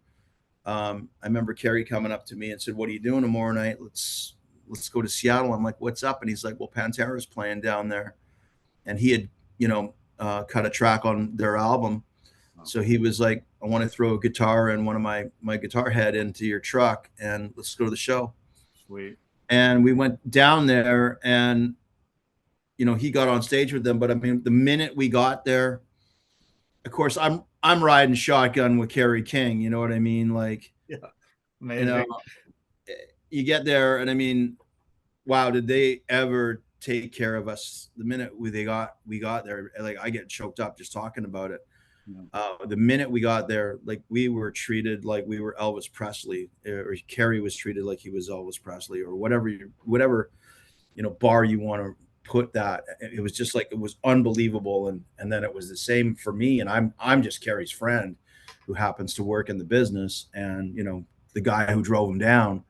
So to them, I'm just the guy. But I mean, it didn't matter. Like, they just took care of us. So amazing. Cool. And we were a fly on the wall inside that dressing room with the Abbott brothers for an hour or two before the show. Watched the show stage left all night long. It was just, we had so much fun. And I remember before the show, Vinny, they're cranking tunes. We actually listening to the second Slipknot album backstage. They had a copy of the advance, of the Slipknot record from Rick Rubin. And so we were blasting that backstage through a fucking huge stereo. And Daryl was just like head down, like all just loving it and doing shots and stuff. Very cool. Ready to do this show. And yeah, he's just a sweetheart of a dude, and a total rocker, and a great Texan, and which is a cool American dude. And it was not a violent bone in his body. No. And it was, so anyways, I'm talking with Vinny, because Vinny and Daryl put together a bunch of music for, this is where music and sport collide again. Do you know about this? that the music that the Dallas Stars play when they score is by Pantera. Yeah, I heard that. Somebody told me that, and then yeah, I had to check it out. Yeah, incredible. Hey, yeah, Oh yeah, I yeah. mean it's Texan, awesome. Texan band. Yeah. So anyways, there's a picture of Vinny in his wardrobe case backstage. So we're backstage in his picture, and we're having a drink, and there's this big picture of him standing in a swimming pool holding the Stanley Cup over Oh, his head with a amazing. bunch of dudes. And I'm like, is that you with the Dallas Stars? And he's like, yeah. And he's like, that's my fucking swimming pool. He's like, check it out. It's a Crown Royal swimming pool. So he pulls the picture out. He's like, that's from Canada. You're Canadian. Like, he loves hockey. He's just a nut for hockey. Cool. And then he goes into the whole story. Like, that's how I learned that they had written the music for the Dallas Stars. And like they love Canada. They love hockey. They love to drink. It's just like their metal is, you know what? And it's just like, they're just a sweetheart of a guy. And I'm like, he goes, yeah, check out the pool. He goes, I had the pool done up like a Crown Royal bottle. And he goes, on the bottom of the pool, they did a label, Crown Royal label, but instead of saying Crown Royal, it says Pantera. No way. So it's all written out, like brilliant. really beautiful writing.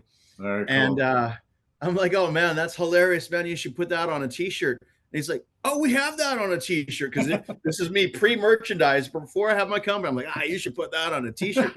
He's like, we did. He's like calls his guy that takes care of them or whatever. He's like, bring down some of those Pantera shirts with the Crown Royal logo on it. These guys gotta have some. That's awesome. Wow. He set us up with a bunch of swag, and we had some more Crown Royal. And wow. Yeah, if it sounds like I'm gloating, I don't mean it to be that I'm gloating. I'm really just trying to share some fun stories that are been a part of my life, and with some great legendary bands and people.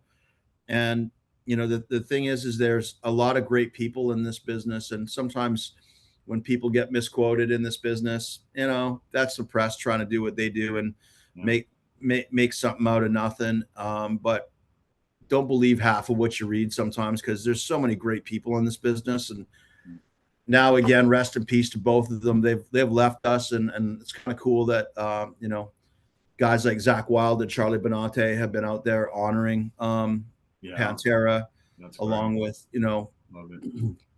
Phil and Rex, and putting that back together and taking that music and running it around the globe again for people, because there's a whole generation that grew up loving it that never got to enjoy it live. So at least they're getting it from a band that has as much integrity in playing it now as it did in its original form. Yeah. I wasn't sure how I would feel about a resurrection of it with two of the guys gone, both Abbott brothers now gone, and I wasn't sure because there was a lot of the stories, but it's nice that others will maybe get the same feeling we got when we first heard them and first were exposed to that music, and it might just really keep that band alive for a lot longer. Yeah, I mean, look, it's like anything; it'll never be the same, but it's played from the same place. You got incredible musicians with Charlie on drums and Zakk on guitar. Thank goodness there are people out there that will put aside their careers to be able to do that, to play the music for the right reasons, to share it with people and have fun playing someone else's music, because they loved their music as much as you and I do, and the fans do around the world. So they want to share that. And, it's cool that they put that aside and put their passions forward as friends and fans. And then as professionals, they can go out there, share that, make a buck, have some fun playing some great tunes. I think that's pretty cool when musicians do that and want to carry that forward. It's no different than when Pearl Jam became the backing band for a Neil Young record, and they went uncredited on it. Right. They did the Mirrorball record for Neil, and they didn't. I mean, they're not even credited on it, but you listen to that record and you listen, if you really listen to it, you're like, holy crap, that's Pearl Jam. That's funny, isn't it? Yeah. You know, so there's a bunch of people who will do that. And I think it's, you know, it's, again, they put the passion there, they put the professionalism into it, and then the profit is not always money. The profit is the result. Yeah.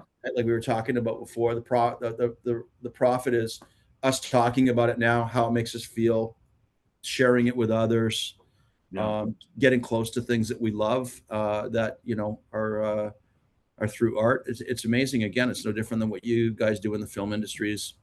True. Yeah.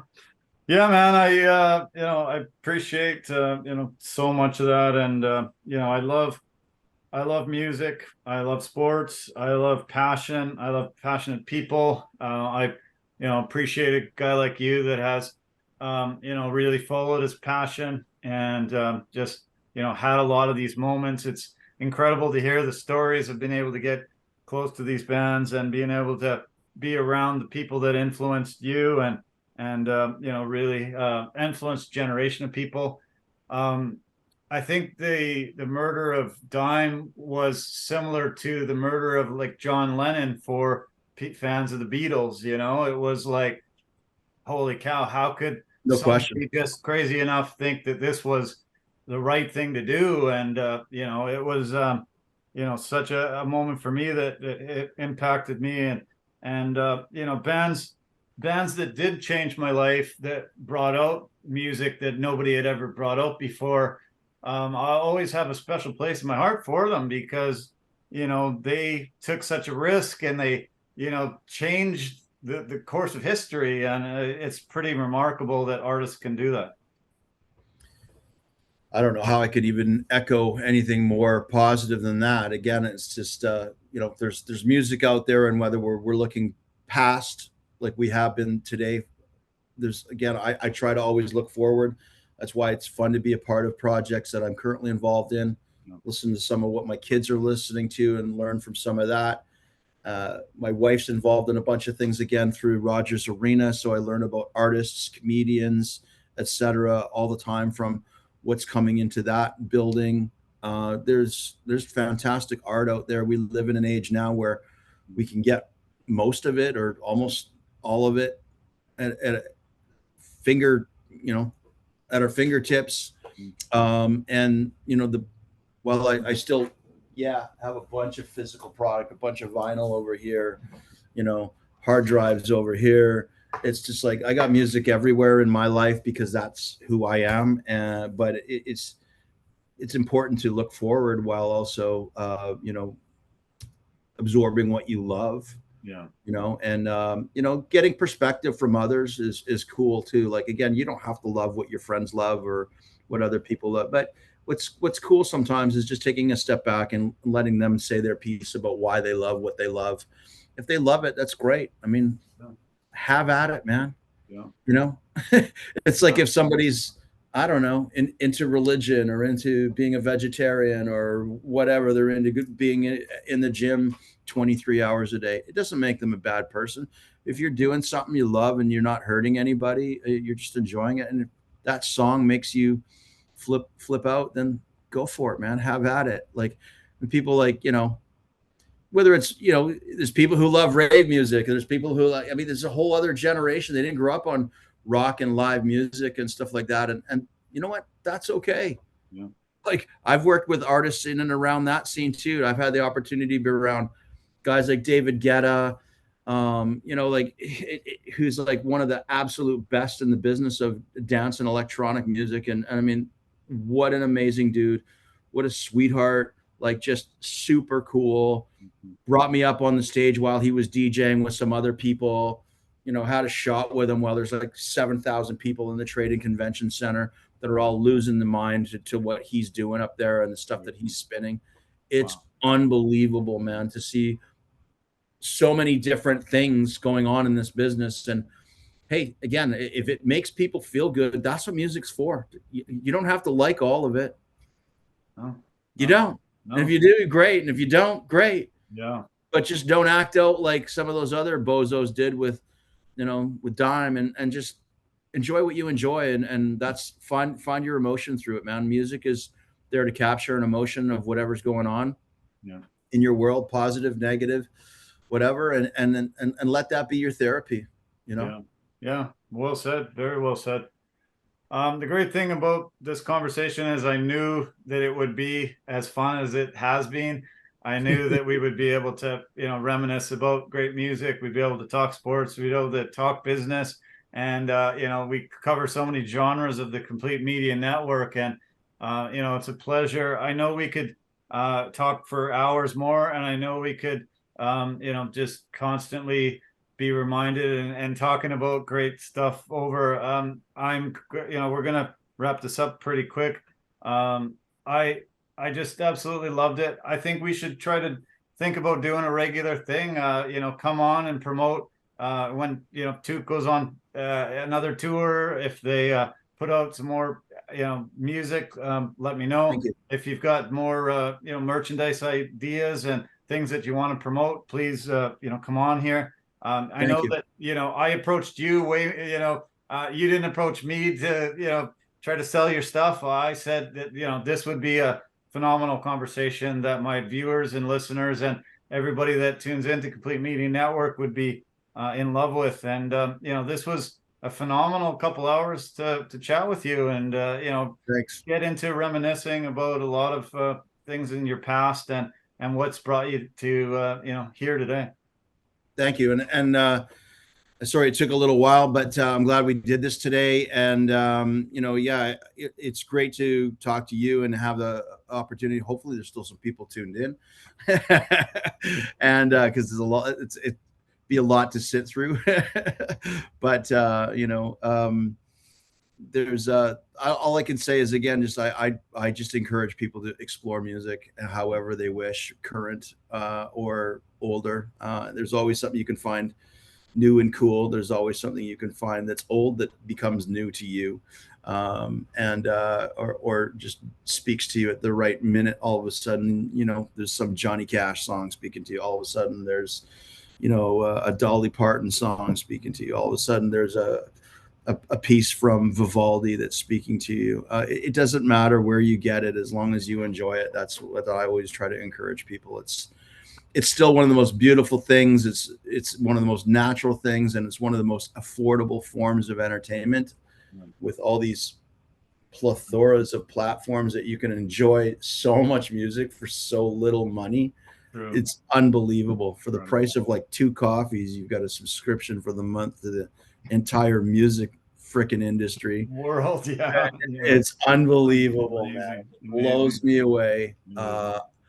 There's a whole other conversation on the other side of that, how that works and what's positive and negative about that. But in the meantime, for the fans, I'm happy for the fans that they have so much music, because it has taken the music to a global platform where no matter where you live, I mean, think about it. When an album gets released, whether you live in Halifax or whether you live in the Yukon or whether you live in Japan or whether you live in Yugoslavia or Paris, everybody gets it in the same minute. Yeah. Amazing. Unbelievable. It's like we did that the other night. So here's a trip to wrap it up. We released the Toot track on Thursday night, which is technically Friday morning, because we release on Eastern time. And so it goes up at midnight Eastern, 9 p.m. our time here in the Pacific. And I'm able to look at the band's social media channels, which is why if you see my eyes wandering, I've got social media channels active all the time. Yeah. So we released this track at 9 p.m. the other night, Thursday night. And, I'm kind of ready to, you're always worried that it's kind of like launching a rocket. You're like, well, what if ours didn't come out right away at 9 o'clock? Because I mean, the Spotify's of the world, the YouTubes of the world, et cetera, Apple, et cetera. I mean, the magnificent programs that are all going live at the same time. They're all different. And so there's a lot of work that goes into putting a song out before you don't just throw it out there. No. So you're wondering, like, is this going to hit? So then it's like, okay, you refresh a couple times and bam, it's there. It is. Nice. And then, so we start popping out some information on socials to remind people that it's out there. And again, because I'm able to see what's going on there. I mean, I don't even know where some of these countries are. Wow.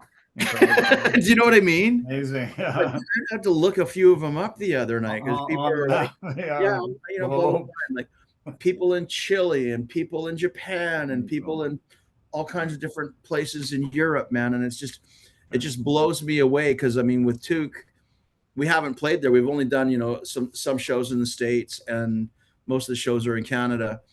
But the music is global through these platforms, and that's what's truly amazing is that on a couple of clicks, it doesn't matter whether you want to listen to the Rolling Stones, Elvis Presley. It doesn't matter what you want to listen to, and it doesn't matter where you live. It's right there, and it doesn't matter what time it is. You can enjoy it. It's crazy to me. It's mind blowing. Yeah, as a kid who had to take the bus and $15 to go downtown and buy a couple records from A&B Sound, to and then riding the bus back home to be able to listen to it and not really know what the hell I had just bought. Sometimes bought one record that I had to have and bought something else that looked cool. Yeah. My record store in Victoria, where I spent my formative teenage years and I went to the record store every day, and it's a place called Lyle's Place.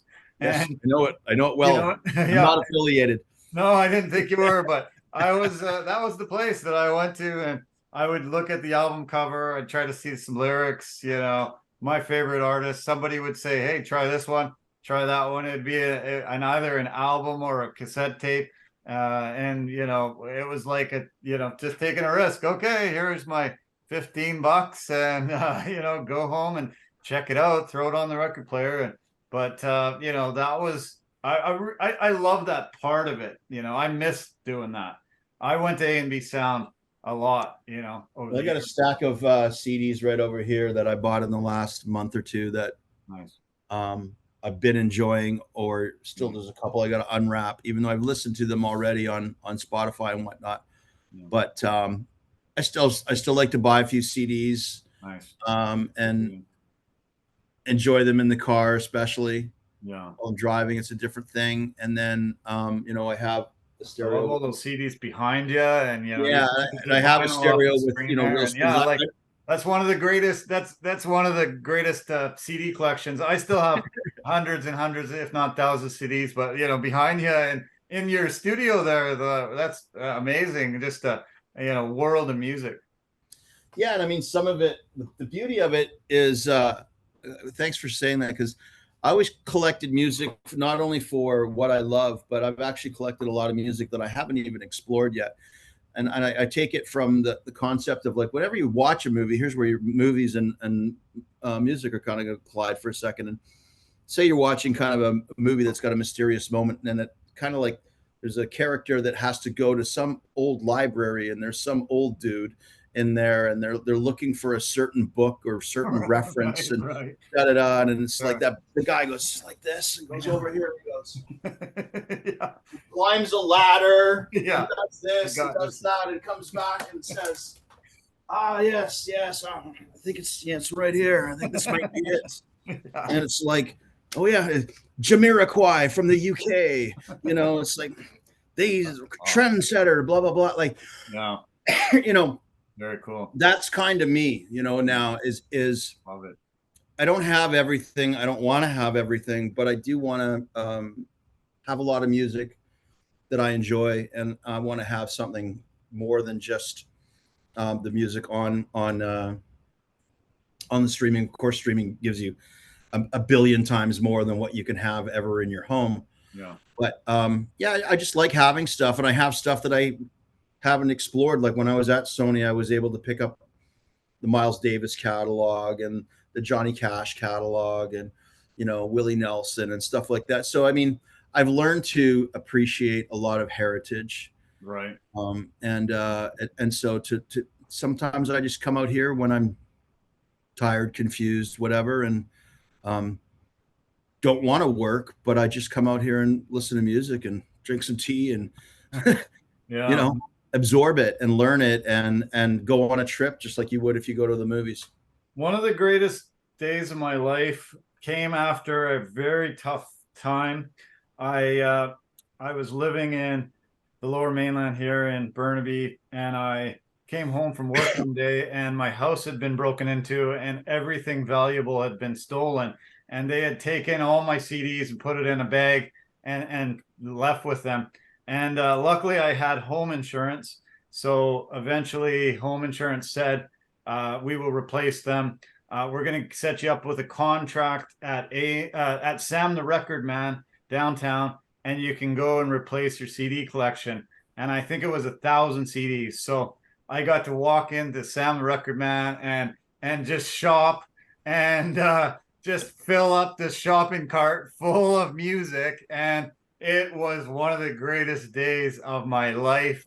Just replacing a lot of the stuff that I had and getting things that I didn't have, and just finding music. And it was, oh, I'm telling you, holy cow, it turned a very bad experience into something that turned into a really, really phenomenal day. And then I got to go home, unwrap them and listen to them. And, you know, it was a hell of a day. A lot of emotion comes up when you say that, because unfortunately I've had the same thing. That very rack there of CDs was well pilfered when my home was broken into as well years ago. Not here, but long time ago. And unfortunately lost a lot of stuff. Some of it couldn't be replaced, but that whole thing when the insurance claim finally had gone through, and they're like, same thing, go down and to the record store and buy stuff. And it was both painful and wonderful. And yeah, I mean, I think I probably still have some stuff in there that I haven't unwrapped. It's not like friends will come over here and they're like, you have CDs that you haven't even unwrapped. And I'm like, well, that's a vintage record that like I've heard 1,000 times, and it's just there because I replaced it. Yeah, I hear you. Yeah, you know, but it's a wild thing to do that, and like it's to basically rebuild that catalog. And if you haven't cataloged your music, it's really difficult to go into the shops and buy and replace.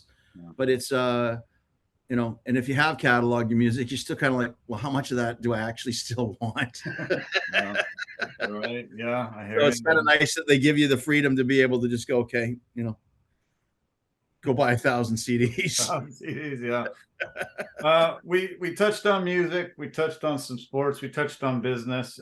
This was, an amazing time. I'm so glad we finally got this together and did it. I feel like I think you mentioned to me that you represent more than Took. Is that correct? Do you represent? Yeah, I actually have a development band that I'm working with. They're a really crazy, loud, nasty, underground band, keeping in the spirit of hard music. Okay.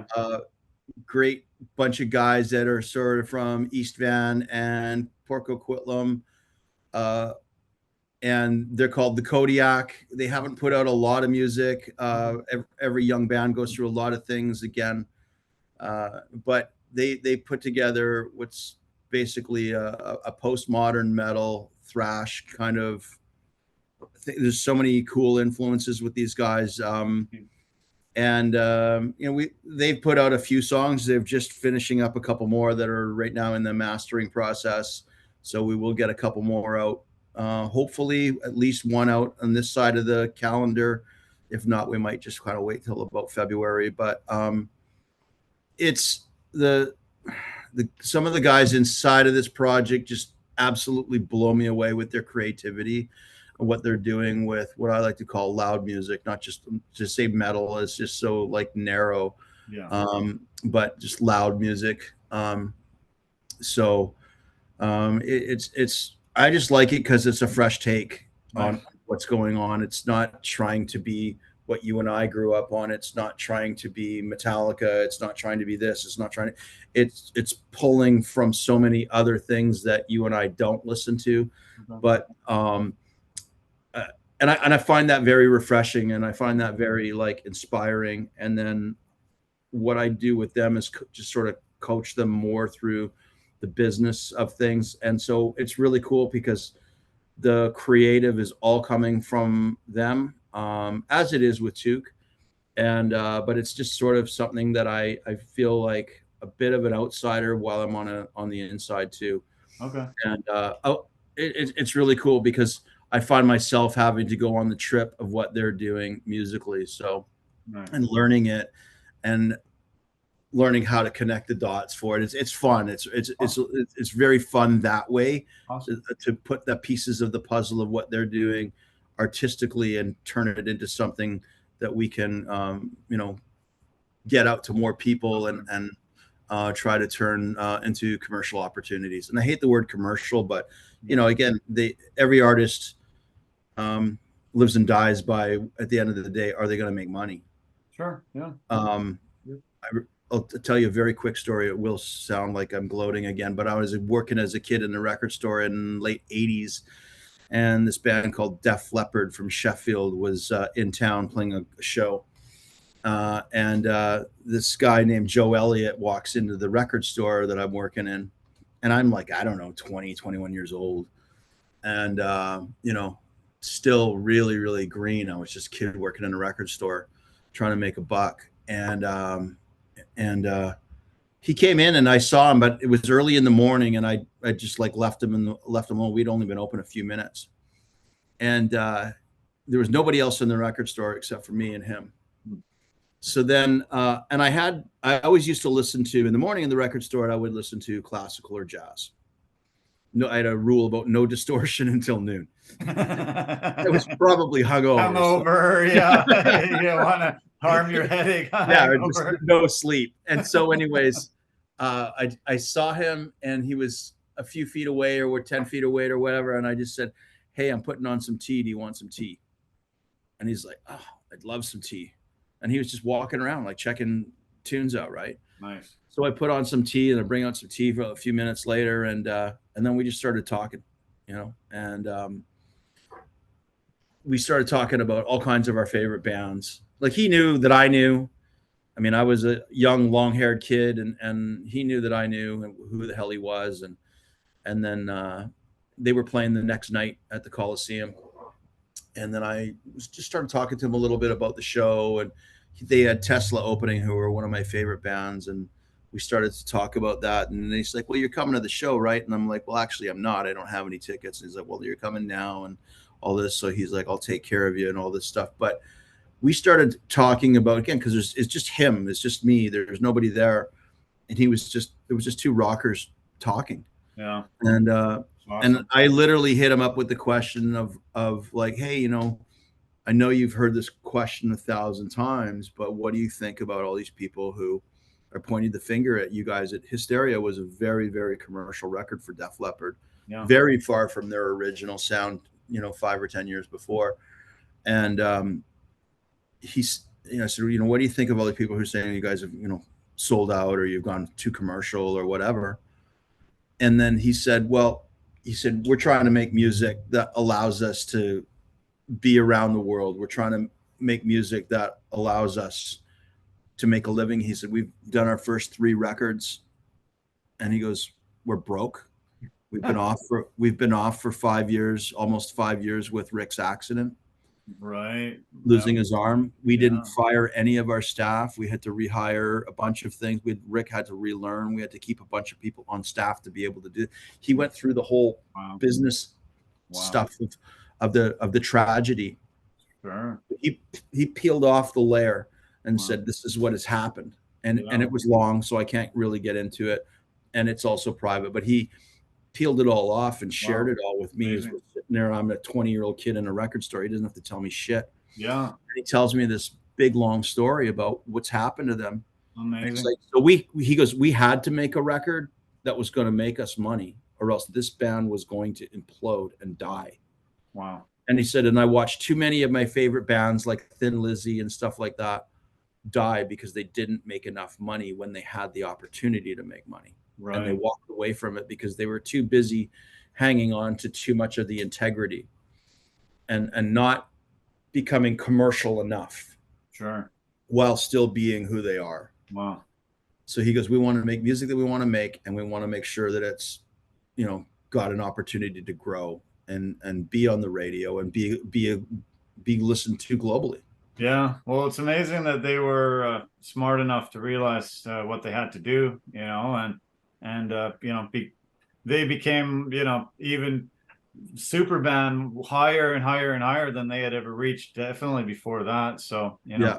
incredible. And what a amazing guest to have in your record store, and all of a sudden you're just talking to the lead singer of Def Leppard, hanging out, and he invites you down to the show. Yeah, that's cool. It's happened more than once when we had record stores down on Granville. We had a couple of them, and like awesome. John Sykes again from Thin Lizzy and Whitesnake was in the record store a lot. And again, I got to sit here and I'm not trying to reminisce, but it's just, I was so lucky at how many musicians stumbled in. Coverdale stumbled in a couple of times. I had Jimmy Page in there one time. It's really? Wow. Jimmy Page, if you watch that this Might Get Loud movie. Yeah, that's with all the other guitarists. Yeah, it's got U2's The Edge, and then got the White Stripes. White Stripes guy. Why can't I remember his name right now? Anyways, so those are the three three persons that they're talking to. But Jimmy Page, they take you inside his house, and he's got a room too. Of course, it's it's Jimmy Page's castle kind of thing. He's got a room full of vinyl, 7-inch, 12-inch, all kinds of stuff, right? Like 8-inch vinyl. He just loves his vinyl. He's such a music fan. Yeah, amazing. So it's that's what was always kind of magic about the record stores. I would have all kinds of people come in. Michael J. Fox used to buy records off of me. All kinds of really great people. Mm-hmm. Again, music is a universal, and at some point, it's like going to the movies. It's like anything. You just want to be a normal person and enjoy some music. And it's just a privilege that I've had. Universal force that just brings people together, and it's amazing. Jimmy Page was always my favorite guitarist growing up. Just loved Led Zeppelin, and anything he did. He got together with Coverdale, and a lot of stuff that he's done in his life, and amazing. So for you to actually have him walk through the doors and get an opportunity to talk to him and see him, that's great. That's amazing. And yeah, it's nice. It's nice that your passion and love of music has been able to give you a wealth of experiences and so many amazing moments in your life that you can remember and point to, and I appreciate you sharing so many of them with us. It's really awesome. Well, thanks for the time. Again, I hope there's still a person or two watching us, talking or listening in the background. But yeah, thanks for doing this. I just want to end it with sports. Let's go back to sports, and I'll finish it off. This is actually going to be segmented up a little bit. We're going to edit it to, I think, 3 different genres of the Complete Media Network. And the one I want to end it with is talking sports. We had a really special moment last weekend with the BC Lions playing a playoff game in BC Place. The very next day, the Whitecaps playing a playoff game across the street. The Canucks were playing, and they're playing really well. So people are in a buzz about the city. This city can be a sports town. We saw it during the Olympics. There have been some low moments and down times, but what did it mean to you to see sort of really re-energized Vancouver sports scene last weekend and recently with the success of the teams? Well, that's a great question, because I was, for a minute, as a guy who's worked on that, I call it that block, even though it's a lot bigger than that block. But I have the privilege, again, of working in what's now Rogers Arena many times, and I've had the privilege of going to BC Place for both pleasure and for work. So that block, that area is really special. It's a kind of that's a whole other podcast of how that is and isn't. Yeah. But it's pretty energizing. It is very, I was having a moment where it was the same thing happened in music a couple nights ago. Guns N' Roses was in the stadium and Wu-Tang Clan was in the arena. Right. And so you've got like just the Amazing. two bands who have been able to have their middle finger in the air like most of their career, Yeah. and people love it. And completely different genres. And I was just like so happy to see that happening just a few weeks before that. In the wake of COVID, it's just great to see all of this happening. But Yeah. you're right. To have the Canucks and Lions playing on one night on the Saturday, and then Whitecaps next. the Whitecaps were playing Sunday night. Yeah. Again, it was kind of a bummer that again that the Lion. Well, no, the Lions won that night, and the Canucks won that night. Yeah. Yep, that's right. Yeah. So I'm getting this weekend confused with the previous weekend, because the opposite happened this week, where the teams were on the road, and Saturday we spent all day watching with some buddies out here by my place, and we made a day out of it, and unfortunately not as victorious. Right. I was really pissed about the Lions. I was really pissed about the Canucks losing to the Leafs, because going back to what you were saying, you're right. It's reinvigorated. It's nice to see a winning culture. It's nice to see fans excited, talking positively.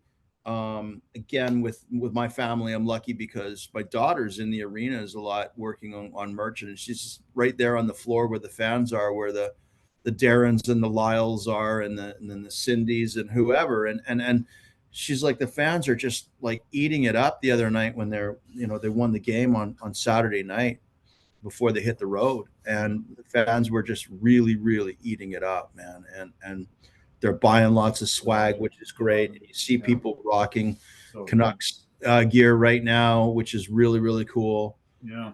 And again, I saw a lot of people starting to pick up again with people wearing some Lions stuff, which is great. And it made me say, I've got to get some fresh Lions stuff, because I went to a few games this year with my son, and I'm like, I'm going to buy some, and I didn't know what the hell I wanted. My orange shirt. Yeah. I've got a lot of swag. So sometimes it's like, do I need another black shirt? Do I need an orange shirt? Do I need, like, what do I need when it comes to the BC Lions? So, but yeah, you're right. I mean, it's great to see. And again, we sort of touched base on it earlier, so I'll try to be brief. With new ownership with the BC Lions, they're trying to invigorate a lot. My son and I went down to the home opener with the Lions to support what the organization is doing. They're trying to bring a culture back, and both new and old fans, and they're creating an atmosphere outside that has previously really only been happening in other markets. I don't think Canadian football fans here in Vancouver understand. Maybe they have, or maybe they haven't, but I would say that they probably haven't been to football in a lot of other Canadian cities. I've had the privilege of being at games in Winnipeg, Regina, Calgary, and Edmonton in the last couple of years. And I mean, yeah, they're different cities. They're smaller. They're prairie. They're this, and people will say there's nothing else to do. So what? It's a football game. It's the way they do it.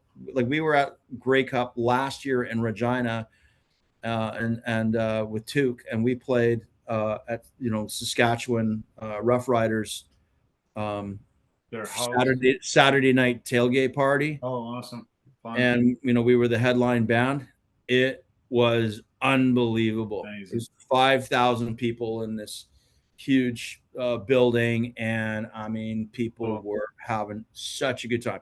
Cool. Sure, a bunch of them weren't watching our show. I don't care. It was, but thousands were, and having a blast. Love it. And the culture there is, I think, again, we're trying to pick up some of that culture here, and then they're trying to invigorate it because they know they need to. And then, having said that, Vancouver's hosting the Grey Cup next year, so I think they're trying to build a culture where people can know that they can go down and enjoy themselves and enjoy a little more than the game. Yeah, have a fun time, and have a fun time, and again, create a sports culture, because football is different than hockey. Hockey's kind of funny in Vancouver, where people seem to just want to show up about 6:45 for a 7 o'clock game. Everybody just rushing through the doors at the same time, and get a beer and some popcorn into their seat all in the same 5 minutes. Weird, It's absolutely nuts. And whereas football fans, it's a whole other thing where there's a whole other hang going on. Tailgate can be all day. You're having a nice long hang. I love Omar Doman, what he's done, and I really think it's going to reinvigorate CFL around here. And I was at that game. I got to see LL Cool J perform at halftime, and that was great. The Trues had come down and did the opening show, and it was amazing. Really, really smart of them to start developing those types of ways of attracting a crowd that has a fun day out of it. So it's great. So it's overdue. It's refreshing. There's just not enough adjectives. As again, I privileged to work in entertainment, so at any time that there's somebody to putting a little effort to it to make it a little more fun, a little more of a show, a little more than the game, totally. and so that people get more value for their ticket and don't just feel like they just walked in and saw another commercial sponsor and and the singing of "Oh Canada." Hopefully, it can be just a little bit more than that before the game, and people can feel more attached to the experience. And at the end of the day, the game itself it's fun because fans are awesome. Oh yeah, no different than rock fans. I mean, Kiss fans, for instance, are unique. It's great to see them all decked out the other night. That was we went to Iron Maiden a few weeks ago, and same thing. Going to an Iron Maiden game is like going to a European football match, and like everybody's wearing an Iron Maiden shirt. Doesn't matter whether you've had it for 25 years or whether you've had it for 2 weeks. There isn't anybody in there that isn't wearing an Iron Maiden shirt. So it's like going to a European football game. Yeah, that's true. Unbelievable, man. It's just so much passion.